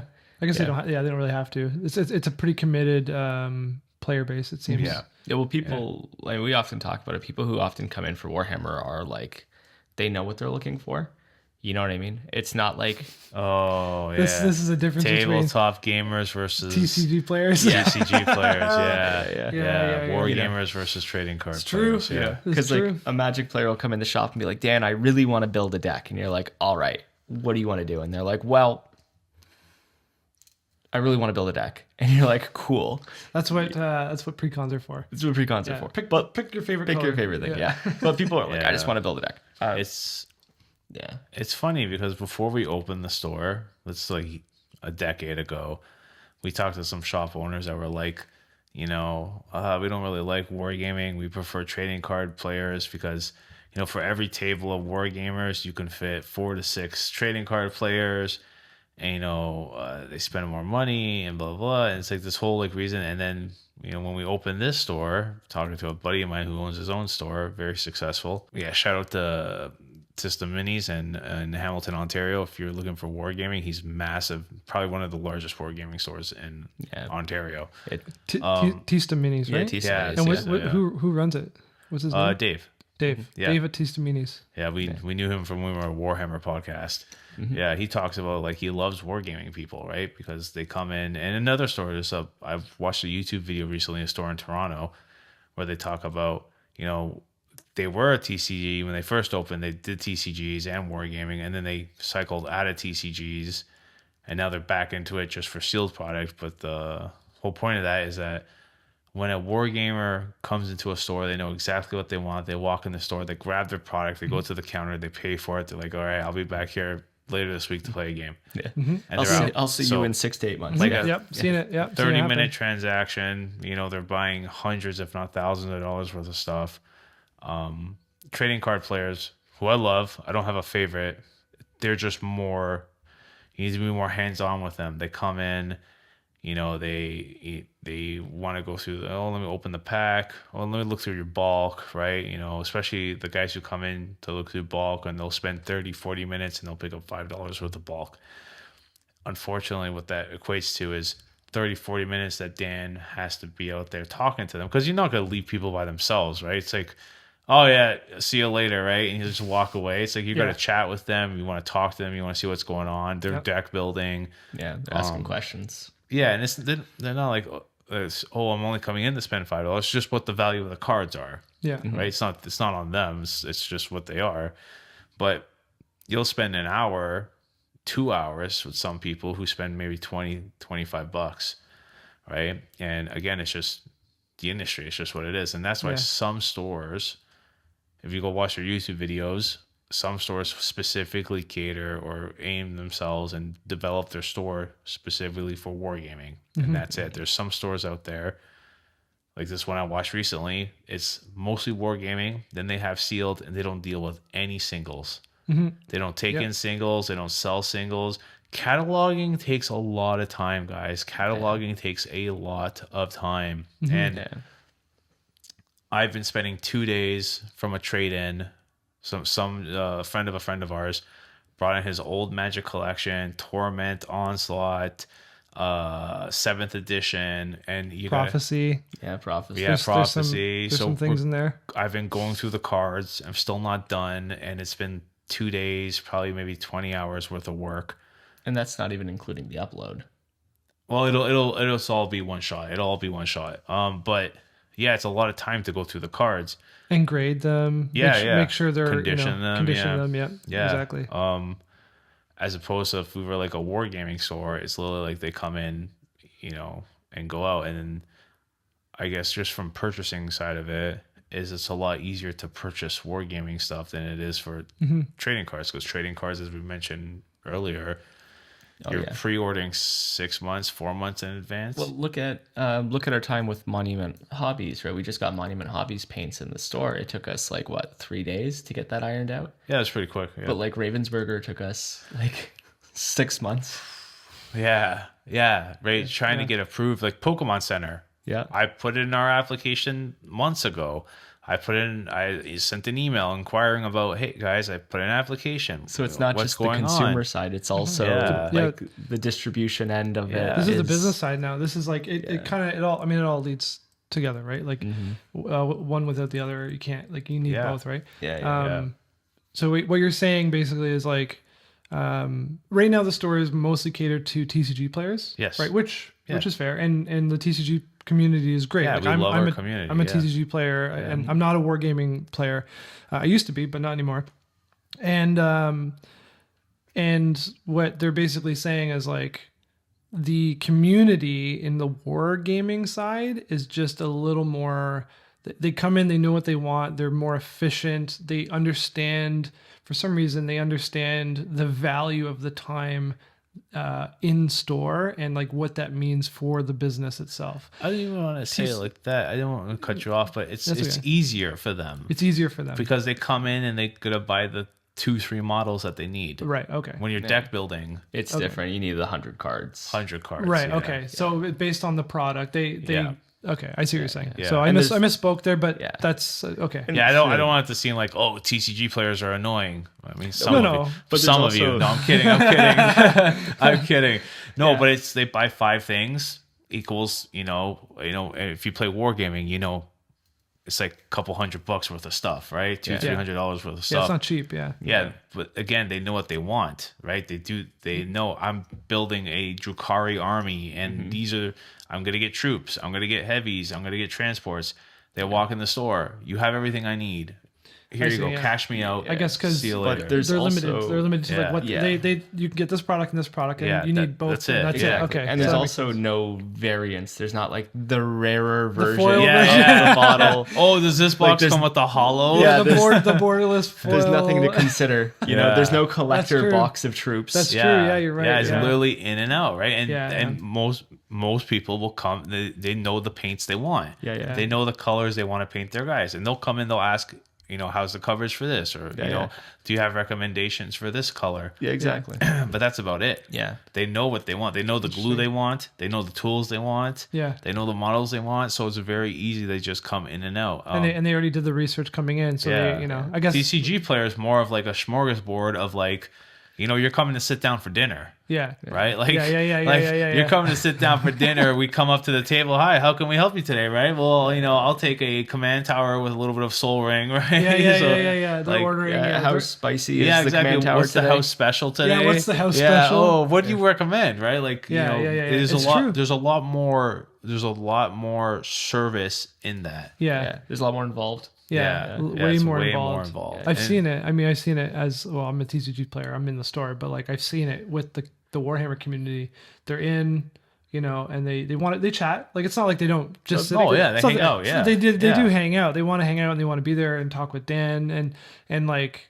But generally, they're in there. They're looking around. They know what they want. They check out. But it's definitely more of a casual conversation. Yeah. It's less about the thing. It's more like, how you doing? Like, how's everything? You know what I mean? It's quite interesting how like the two worlds are. It's, and then when it comes to now, we talk about the back end side of it. Now the whole back end side of it is with TCGs. Half a year in advance, so let's talk about Lorwyn. We put a $75,000 purchase order in. I don't know what I'm getting, but I have to put $75,000 aside so that if they say yes, I can buy the product, because if they say yes and then I say, by the way, I can't afford this, I just put big numbers to try to get more product, because allocation is rough. If you don't understand how allocation works, I ask what I give them an order. This is what I want. I want 100 collector displays. And then they go to Wizards and they say, hey, these are all the product. This is a tally of all the product I need for all my customers. And Wizard goes, that's cool, but you're not getting all of that. You're getting this much. And then the distributor has to go, well, okay, who are my top customers? Mm-hmm. Yep. Who are the customers that have been around for a long time, that pay their bills, that I have no issues with? We're going to allocate product to them first. And then they work their way down the list. And we are still new. Mm-hmm. We are very new. And not very 10 months in operations now, but we're still new technically compared to some stores. Yeah, we're just babies. So we get what's left on the bottom, and unfortunately, what that means is like I have to allocate this much funding to this product 7 or 6 months down the road without any information. Any information about the product. By the way, we have no idea what this looks like. We just have a name. Yeah, and I have to make sure the funds are there for when we get to that point. And this is happening with Riftbound, Magic, lots of Magic products. One Piece, Lorcana, Gundam. Literally every TCG. All these TCGs. with Games Workshop, they'll send a want form. Hey guys, this is what's coming out. Tell us what you want. Like, all right, we'll take this. They go, all right, cool. Yeah, cool. You'll get it. All amazing. Right, perfect. Awesome. We'll invoice you in a few days. Amazing. Right? You'll get it. You'll get product in your hands in a few weeks.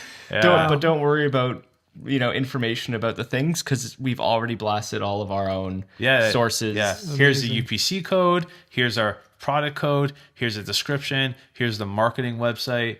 Get what you need to go. This is what the product is. Crazy. They'll call you and be like, do you need anything else? Like, are you... No, they'll call us and be like, do you guys want like marketing material? Do you want like pop-ups of the tables? Like, GW is very good at it's amazing. I like supporting the store, and Wizards is too. I will say Wizards has it down.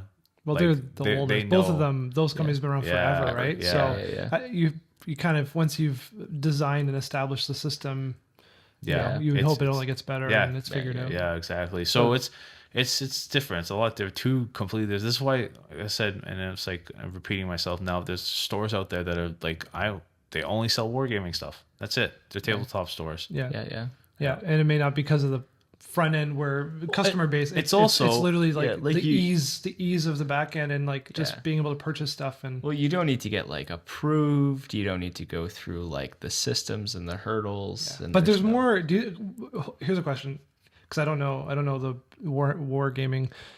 Is there like scalping issues in wargaming? Is there like any weird, I think weird there stuff? are. I think there are, because like Tomb Worlds, for example, is a Killteam set that came out recently, where it's like, here's the Killteam box. It comes with this unique terrain and these models, and sometimes there's first print models that come on these boxes, and they get scooped up and then broken down and resold. Yeah, well, it happened. Remember the Orc starter set that came with Gazcool? One of the characters, he was only available in that set, and he didn't have a standalone model. He was a big game-changing model for people who played the army.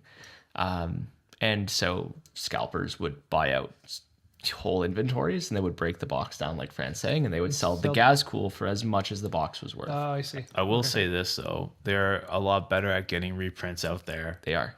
Than all the other card companies that we've been dealing with so far. Like, you mean reprints or like second wave, more like product, wave, more product. Yeah. Waves, okay. Yeah. So when I say reprints for Wargaming, it's like they just produce more. Yeah. Okay. It's like 2 weeks after, and they're like, yeah, here's a fresh stock. Interesting. Right. So yeah, I don't know. This is the difference. Also, it's a lot more expensive to run trading card, like the back end, right? We pay for our POS system, the catalog system. You know, it's a lot more work. We're thinking about investing in a card sorting machine, which is a whole different ball game. Yeah. With Wargaming, it's, you know, the terrain, the tables, which is definitely a cost to getting all that stuff. Yeah. Yeah, it's a pretty big investment, but other than that, like, you're set. But those are stable things. Like once they're in, they're yours.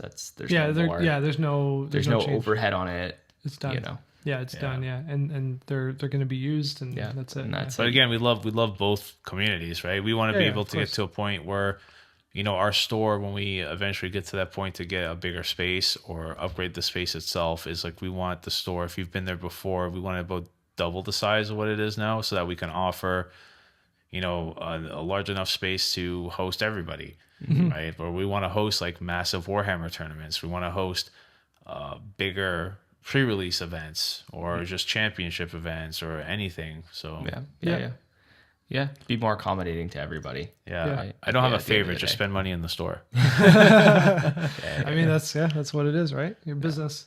Yeah. Is there anything else you want to talk about? Is there any other stories or anything you can think of that's like TCG player versus like tabletop players? Because it is funny. It is kind of funny, the two worlds, right? Yeah. Like, because I've seen it, like I said, and I don't know. It's just, it is comical in a way, because you're all this time, you know. There's nothing against the locals, nothing against like people wanting to chat and like learn stuff and like talk about or go through, you know, want to go through bulk and all that stuff. It's just time consuming. Very.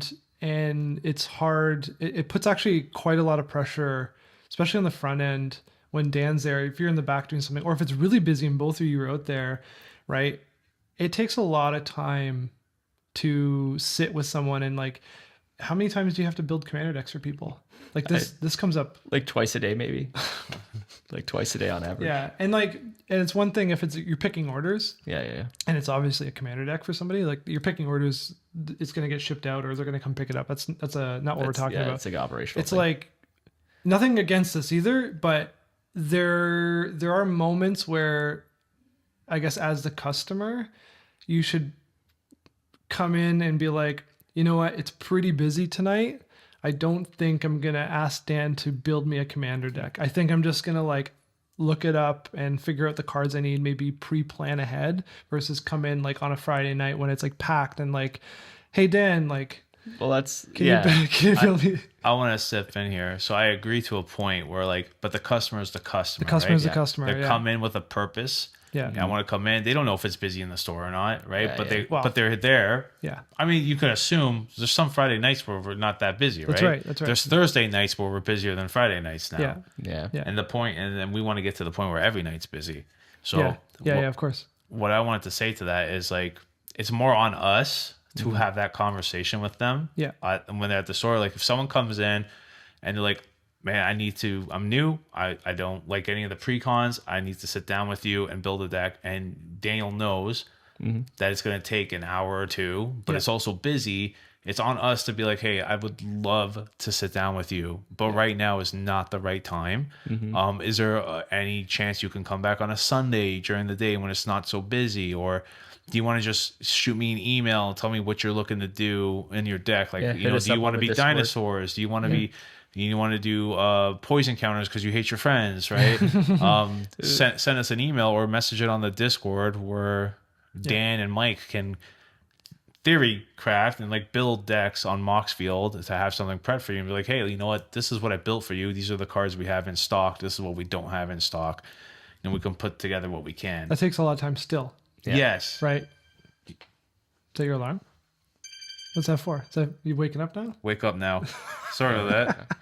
But the point is, it's on us to talk to the customer about that. And this is where I kind of want to circle into with me, Nick, and Dan have been talking about this for a while, where we now have a tablet in the store set up for customers. So I have chosen to subscribe to a app on our website, which is a very powerful AI app for our search function for cards. Filtering, searches. You can spell it wrong. You can guess. It'll figure out what you're trying to do, and it comes up. You can even give it general inquiries, right? Like I tell people all the time, what kind of deck are you building? Like green humans? Great. Type green human in. Yeah.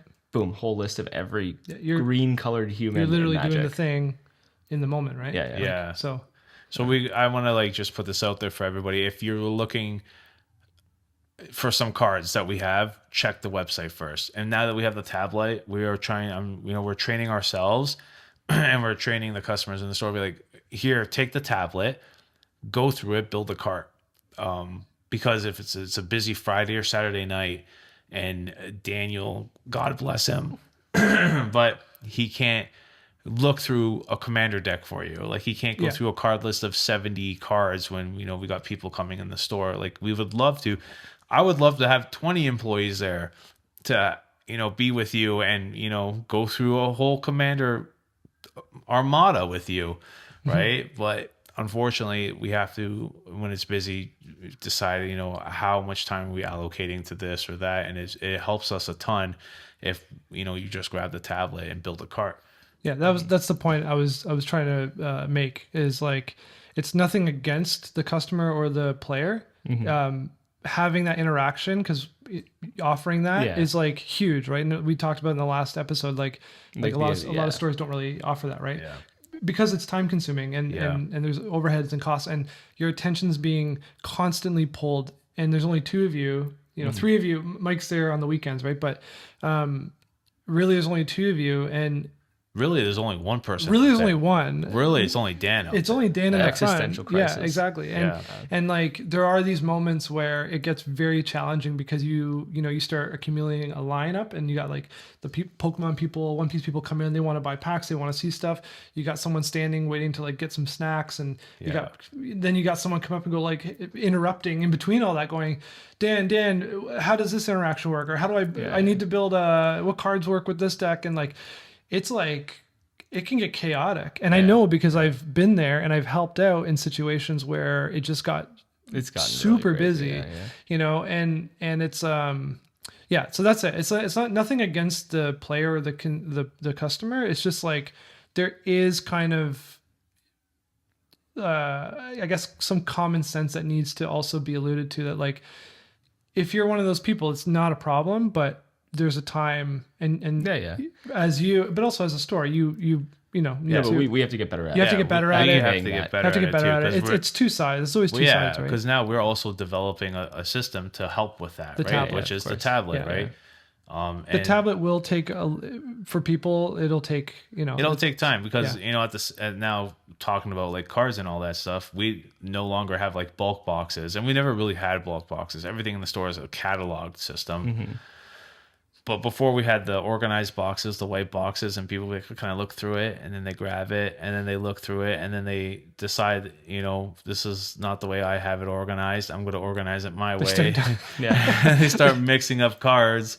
So we've actually switched to a drawer system, which a binder system would kind of help that too in a way. Binder system, yes, but it's a lot of space. Yeah, it is. And it is a lot of work to have everything put into binders and then refill them. Yeah. It is nice, to be honest. Like old school Magic player, it is nice to like go through a binder and like in numerical order, see the cards and like pick the cards out, right? Obviously the big hits would be in a case or whatever.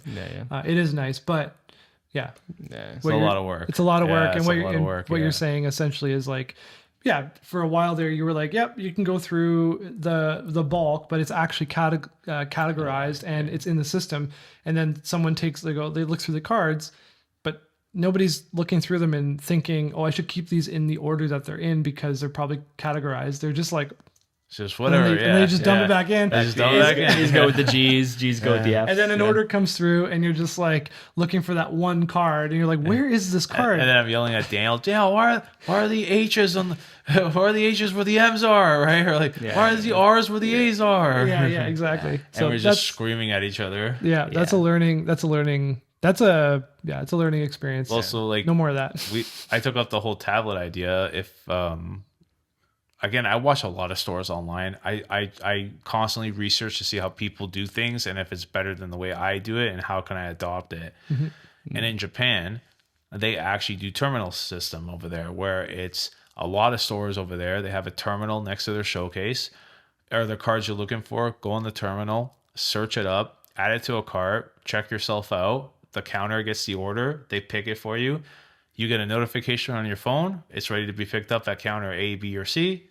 You go there, you grab your order. Perfect. That's kind of actually what a lot of stores here do, in a way. Yeah, you know, like they do. Yeah, and then they have their front end, which might be in displays, and it may only be in that specific store. Yeah. Like you can't find those cards on the online system because it is specific to the store, but then in the back end they might have a warehouse somewhere that distributes to all their stores if there's multiple stores.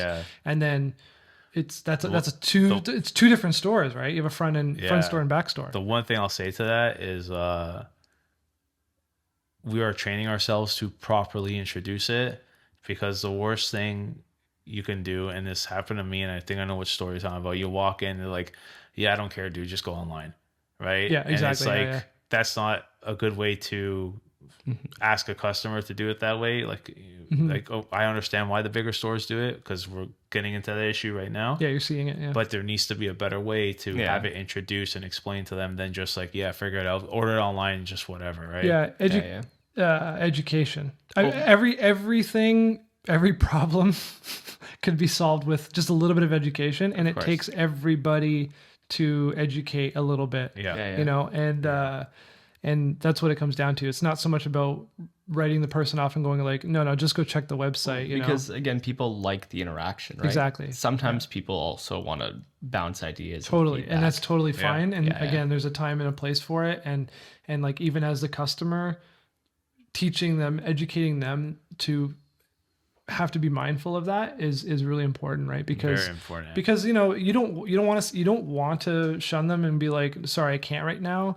because I got like 20 other people like trying to check out, and if there's one person on the cash, which is mostly Dan, you know, it's hard to say no, but like there's reason for it. It's not like you're just being an asshole. You're literally like you're managing so many things, and there's a time and a place to make those those decisions, right? So yeah, so it's nothing against the customer or the player. It's just it's just like, as a business, like there's a lot going on, and it may not seem that way from the perspective of the customer or player in there. They're there to play, they're hanging out with their friends. It's a cool store. Let's get some cards. Let's like open packs. Let's like get some snacks. Like, this is great. I'm having a great Friday night. And you guys are like running around like, oh my God, like we have an order online back end. Like, the school bus where's of Mike? When's Mike getting here? Yeah. We literally have like school buses of people come up the stairs, and it's like, oh my God, what is going? What just happened? Exactly. And as a small store, it's like you feel it because it's contained. Everyone's there. You know. You're running the draft. You've got rules questions. Exactly. Yeah. Someone's asking to build a deck, and then you've got people trying to buy. So to summarize this, we have a tablet. Use it. Yeah. Just not even the tablet in the store. Like, to be fair, everyone has a phone. If just to be mindful, like, do a little bit of research at the beginning before you come to the store. While you're at the store, you're more than welcome to sit there and hang out, grab a coffee, have a chocolate bar, whatever. Bring your collection, open cards, go through the things that you try to build a deck. Like, it happens all the time, right? But like, just do a little bit of research, go on the website and just filter. They pay for this really great filter system, this app. Like, just filter through the cards. If there's anything you have questions about, then you bring it up when there's a moment. That's all it is. It's just being mindful of the fact. And just that, to like, clarify too, if you don't see it on the website, we probably don't have it. Yeah, I tell people. I told my wife's friend, because she doesn't play Magic, but she loves Final Fantasy. Yeah. Right. So I told her over the phone. It's like, if you want to look for a certain card or just type Final Fantasy, everything will pop up as Final Fantasy related, sealed product, single product, right? Yeah. And if it's grayed out, it's not in the system, which means they don't have it. We don't have it. If it shows the image and, you know, it's like nice and there, like you can see it, like it's in the system, you know. Now the quantities may vary, but that's what it is. If it's grayed out, it's not there. If it's not grayed out, it's most likely there. And please, if you can, put your order online, and this way we have the chance to get it ready for you, because we had, I think, a couple weeks ago, it was a Monday, so Dan was off. Someone had come in the store and he was like, "Oh, I was on your website. I put everything in the cart. Here's the list." And I was like, "Oh God!" I was like, "Oh, you didn't want to check it out?" He's like, "I just didn't do it." Right? He's like, "I just figured I'd come here." I'm like, "I could have had the order ready for you, and we could have still talked about it. We shot the shit for a while, right?" But it was. But at one point though, he was like, I couldn't find a card because it was in a different bin, and I was trying to figure it out. But he's there, and it's like, you know, you start. For me, I start getting a little flustered.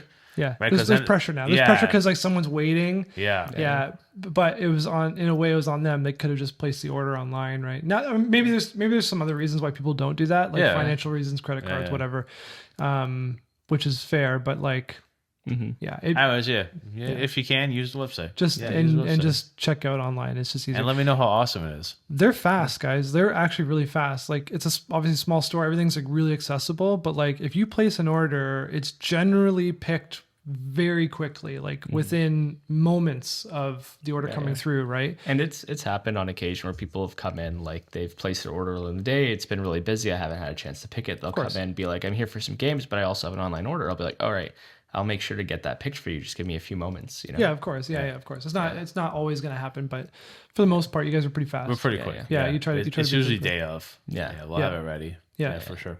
Yeah, exactly. Cool. I think this kind of leads. Well, this is the last bit. Like we wanted to talk about the reward system. What do you think about a reward system? I thought about it. We're not doing it. It's So I've thought about doing a reward system, and it was like a point system where for every $1 you spend, you get X amount of points. For every points you accumulated, you go up a tier. For every tier you go up, it's a multiplier to the system, to your points. I thought about it, and I know that the benefit of it is that it'll encourage people to keep shopping us or from us. But then I also had a thought where we are doing everything we possibly can to offer MSRP and PRB-02, the One Piece premium booster box that's coming out. We have it at $60 or $70 cheaper than everywhere else, which is a substantial amount. It's a lot of money. If I had to do a point system, I would have to, spend. The store would have to spend X amount of dollars a year, and points. Basically, the points aren't free for us, right? It's a good system for the consumer because they're going to get X amount of points, but then we also have to cough up the money for that. If I had to do that, then I would have to charge everybody more on all the products to make up the fact that we are, having to dish out that whatever $5,000 in credits every year or $10,000 in credits every year. I would have to, mark up the price of everything. And I feel like for Northern WarTable, our point system is our loyalty to our customers and making sure that we always offer a fair price for all the products that come on the shelf. Mm-hmm. And guys know that. Everyone in the community knows that. Guys, girls, they know that because Spider-Man, again, we were offering collector displays at $629.99 Canadian a display, where other stores were offering it at $1,000 plus. So double, that $1,200. That's our reward, is that you guys support us, we will support you in offering the best price that we possibly can while still being able to maintain the store. Mm-hmm. Yeah. No, exactly. Yeah. Because the point system came up quite a bit because there's other stores that do it. Yep. Tier systems and stuff. Which is fine. It definitely feels like you get, a deal on singles and sealed, whatever. But yeah, given the fact that you are selling at the proper prices, in this day and age, with the way things are going, with especially the Universes Beyond stuff, it already feels like you're giving a deal. But in reality, it is MSRP. You're just not, You're just not taking advantage of the fact that it's a limited run product or whatever nonsense, right? Yeah. Like you're legitimately not scamming and scalping customers. Yes. It's a big word. The scalping is a big word. I'm careful when I say that because I'm like, it's hard for stores. I don't run a store, so I can say whatever I want. Yeah. It's hard because like I've had people come in the store and go like, oh, your Pokemon prices are way too high. Like you guys, you're scamming us, right? Like I think someone called me a scalper once. It was a little kid. You know, obviously it's just social media. Yeah. And I went, I'm like, just straight to this like 12-year-old. I'm like, I can show you the invoice. I'm like, the unfortunate truth is that when we purchase like Pokemon, for example, if it's a second or third run, it's usually from a second or third distribution line, which purchased the product somewhere else, and now they're distributing it here in Canada. So our celebrations boxes, I think, are like $130 when they actually, I'll give you a good example. The Prismatic Surprise boxes, when they first came out, right from fresh off the run, you can get them and offer them at MSRP, which was like, I don't know, 25 or $30. I have to now purchase it from the same distributor, by the way, months later on a restock. And I think my cost on them is like $74, $75, and we sell Canadian. them for 85, I think, or 89, something Around like that. yeah.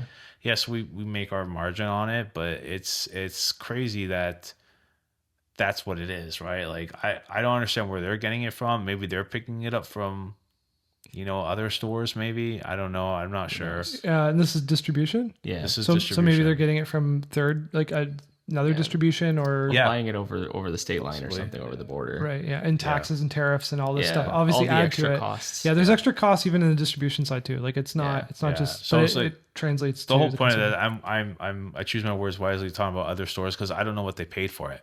I have no idea, right? Because if their price is $500, maybe they bought it for $450, right? And they just like Edge of Eternities. I want Edge of Eternity packs in the store. I want Tarkir packs in the store. You can't find them anywhere from distribution. They're not available from distribution lines in Canada right now. And if I really want it, I'd have to go buy it from another store or someone who managed to get 30 boxes on release that's just stockpiling it, selling it on Facebook. Yeah. And if I really want it in the store, I got to buy from that person. But if I buy it on that person for $200 a box, it means I have to sell it at a markup in the store, right? So then it's going to translate to a higher per pack price versus the next store. Yeah. But that's because they're sitting on, let's say, pallets and pallets or cases of this stuff, and you're trying to buy like, you know, half a dozen or whatever just to have in store. Just to have, and you gotta pay the retail price. A store has to pay. Sometimes you have to pay the retail price for something just to get it in the store. Yeah. But unfortunately, that just translates to like, you know, a slight markup, which will translate to a higher pack price, right? Yeah.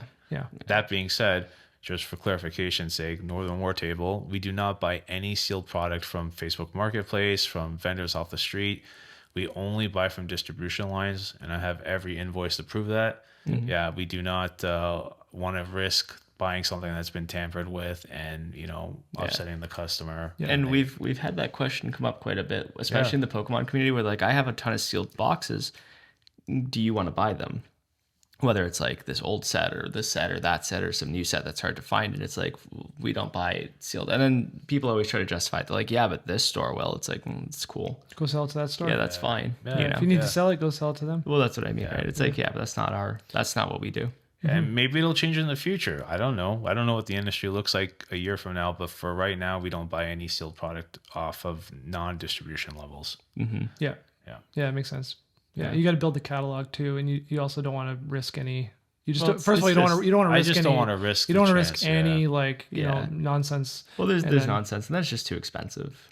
Yeah. Yeah, there's times where like, well, even from distribution, there's times when we don't look at things and we're like, would somebody buy this at this price? Yeah. Right? Like, because that's an important question to ask when you're stores. Would someone buy this? And you don't think about it. We're gonna test the waters a little bit. We got a massive restock coming in this week. If you follow us on social media, you'll see when those hit the shelves. But we have we're testing it with Pokemon right now, where we have a lot of people asking to buy sealed boxes from us, and that's something we haven't been able to offer because we just don't get that type of allocation yet. Mm-hmm. But they are selling stuff like Journeys and some other sealed product that we're going to be grabbing, but it is a lot more expensive than they came out during release. Yeah. We're going to put it on the shelf and see if people want to buy it, because maybe there are some people that are willing to pay that price. But we're going to test it. We're going to see what happens. Yeah. You do what you got to do. You do what you do, you know, to properly get through the proper channels to get like the product. And unfortunately, there are costs. And like at the end of the day, like, you know, what was it? Double Masters or something. You're like, hey, see if they have this. And I checked, and you're like, how much does it cost? I was like, well, the cost here shows $900. Right? Yeah, Double Masters, original Double Masters box. I don't remember which one. Whatever you told me to look up, and it was like, it was Double holy Masters. shit. It was Double Masters, the original one. I know, it's crazy. It's like, oh, it's good. Crazy. We just have to retail these at $230.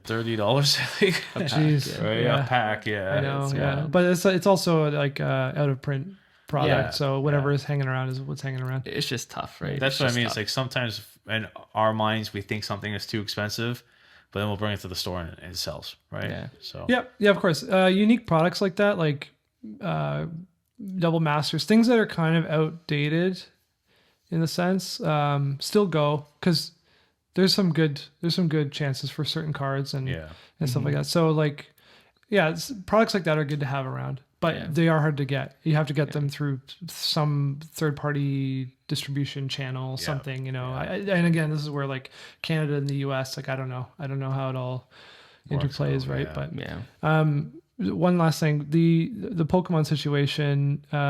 We were talking about the Pokemon Center. Like, there's a price difference between Pokemon Center. What's up with that? Do you want to talk about that or?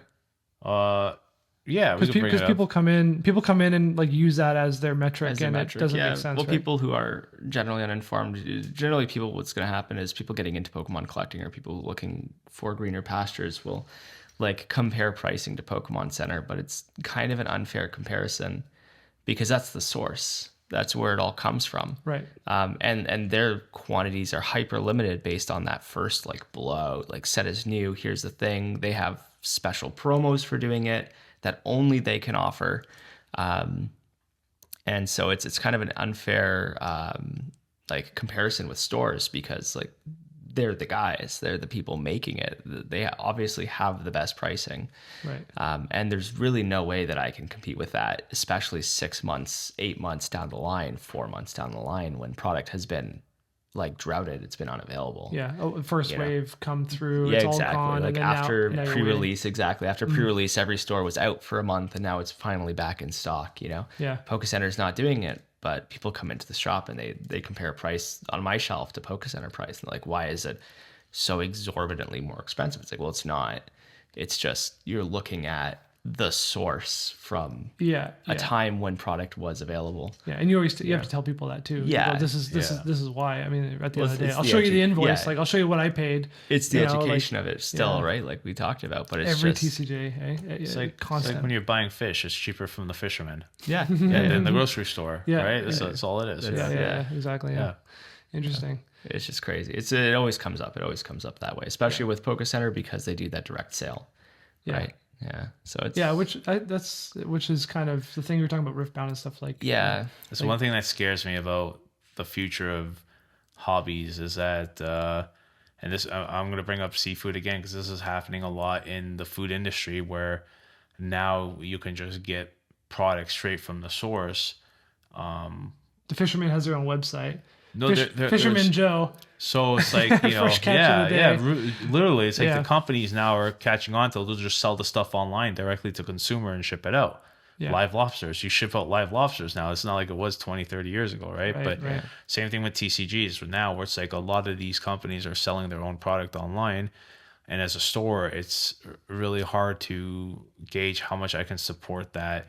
If, you know, just circling back to it, I don't want to spend $10,000 on product that's going to sit on the shelf. Yeah, of course. Because people are just like, I'm going to get it directly from the source. In that light, though, it's actually, and I talked to a good friend of mine about this on the phone yesterday. It's worse for the community of that thing because if the store is less incentivized to carry something, that means there's less opportunity for like events, especially like we talked about earlier in the TCG market. Events are really what a lot of players are looking for, not just to be competitive, but to like play casually and get promotional stuff and just be involved. If the store's not doing that, then customers or consumers are less likely to come into that store, right? And if they're not coming into the store, then the space isn't like acclimating new players. There's no cross-pollination. People aren't like learning about the game from seeing it being played or seeing people involved in it.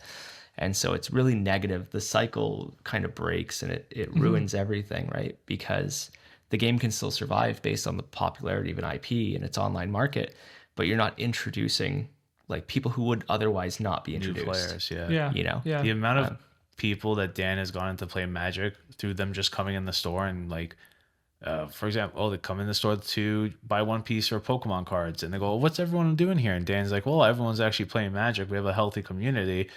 Oh, what's Magic, right? And then okay, and then they get introduced. They buy Commander decks, and they come to events, and now they're locals. It's great. It's great to see new people. Even with Warhammer stuff, right? Like people see the Warhammer table set up, or they see a couple of guys playing something, and they're like, "What is that?" Yeah, right? Exactly. Like that's the kind of cross pollination that's really healthy for hobbies because a lot of hobbyists are just hobbyists. That's literally how it used to be, though. Like all the time, right? Like, we talked about it kind of in the last episode. Like the way everything has changed, right?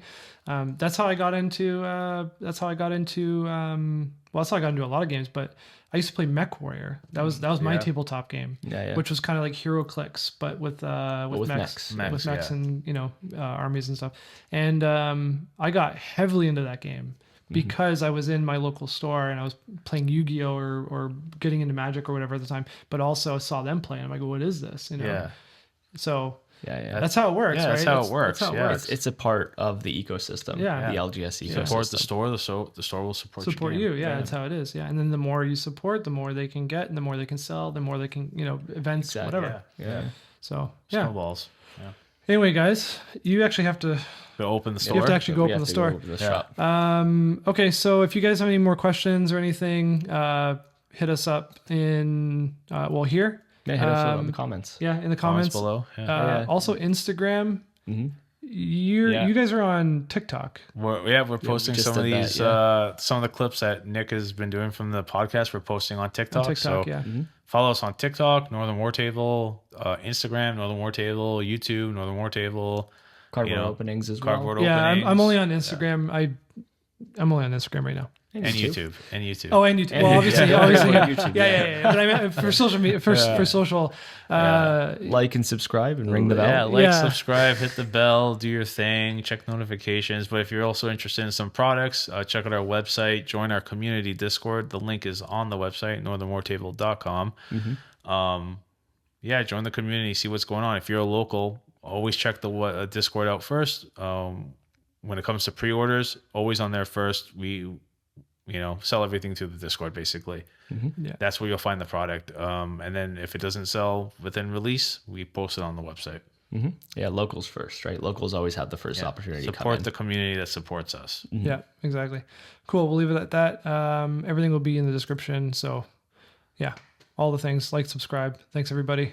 Bye, guys. Bye. Bye. Both hands in frame. Bye. All right. Cool, gents. We did a thing. Oh, man. Oh, shit.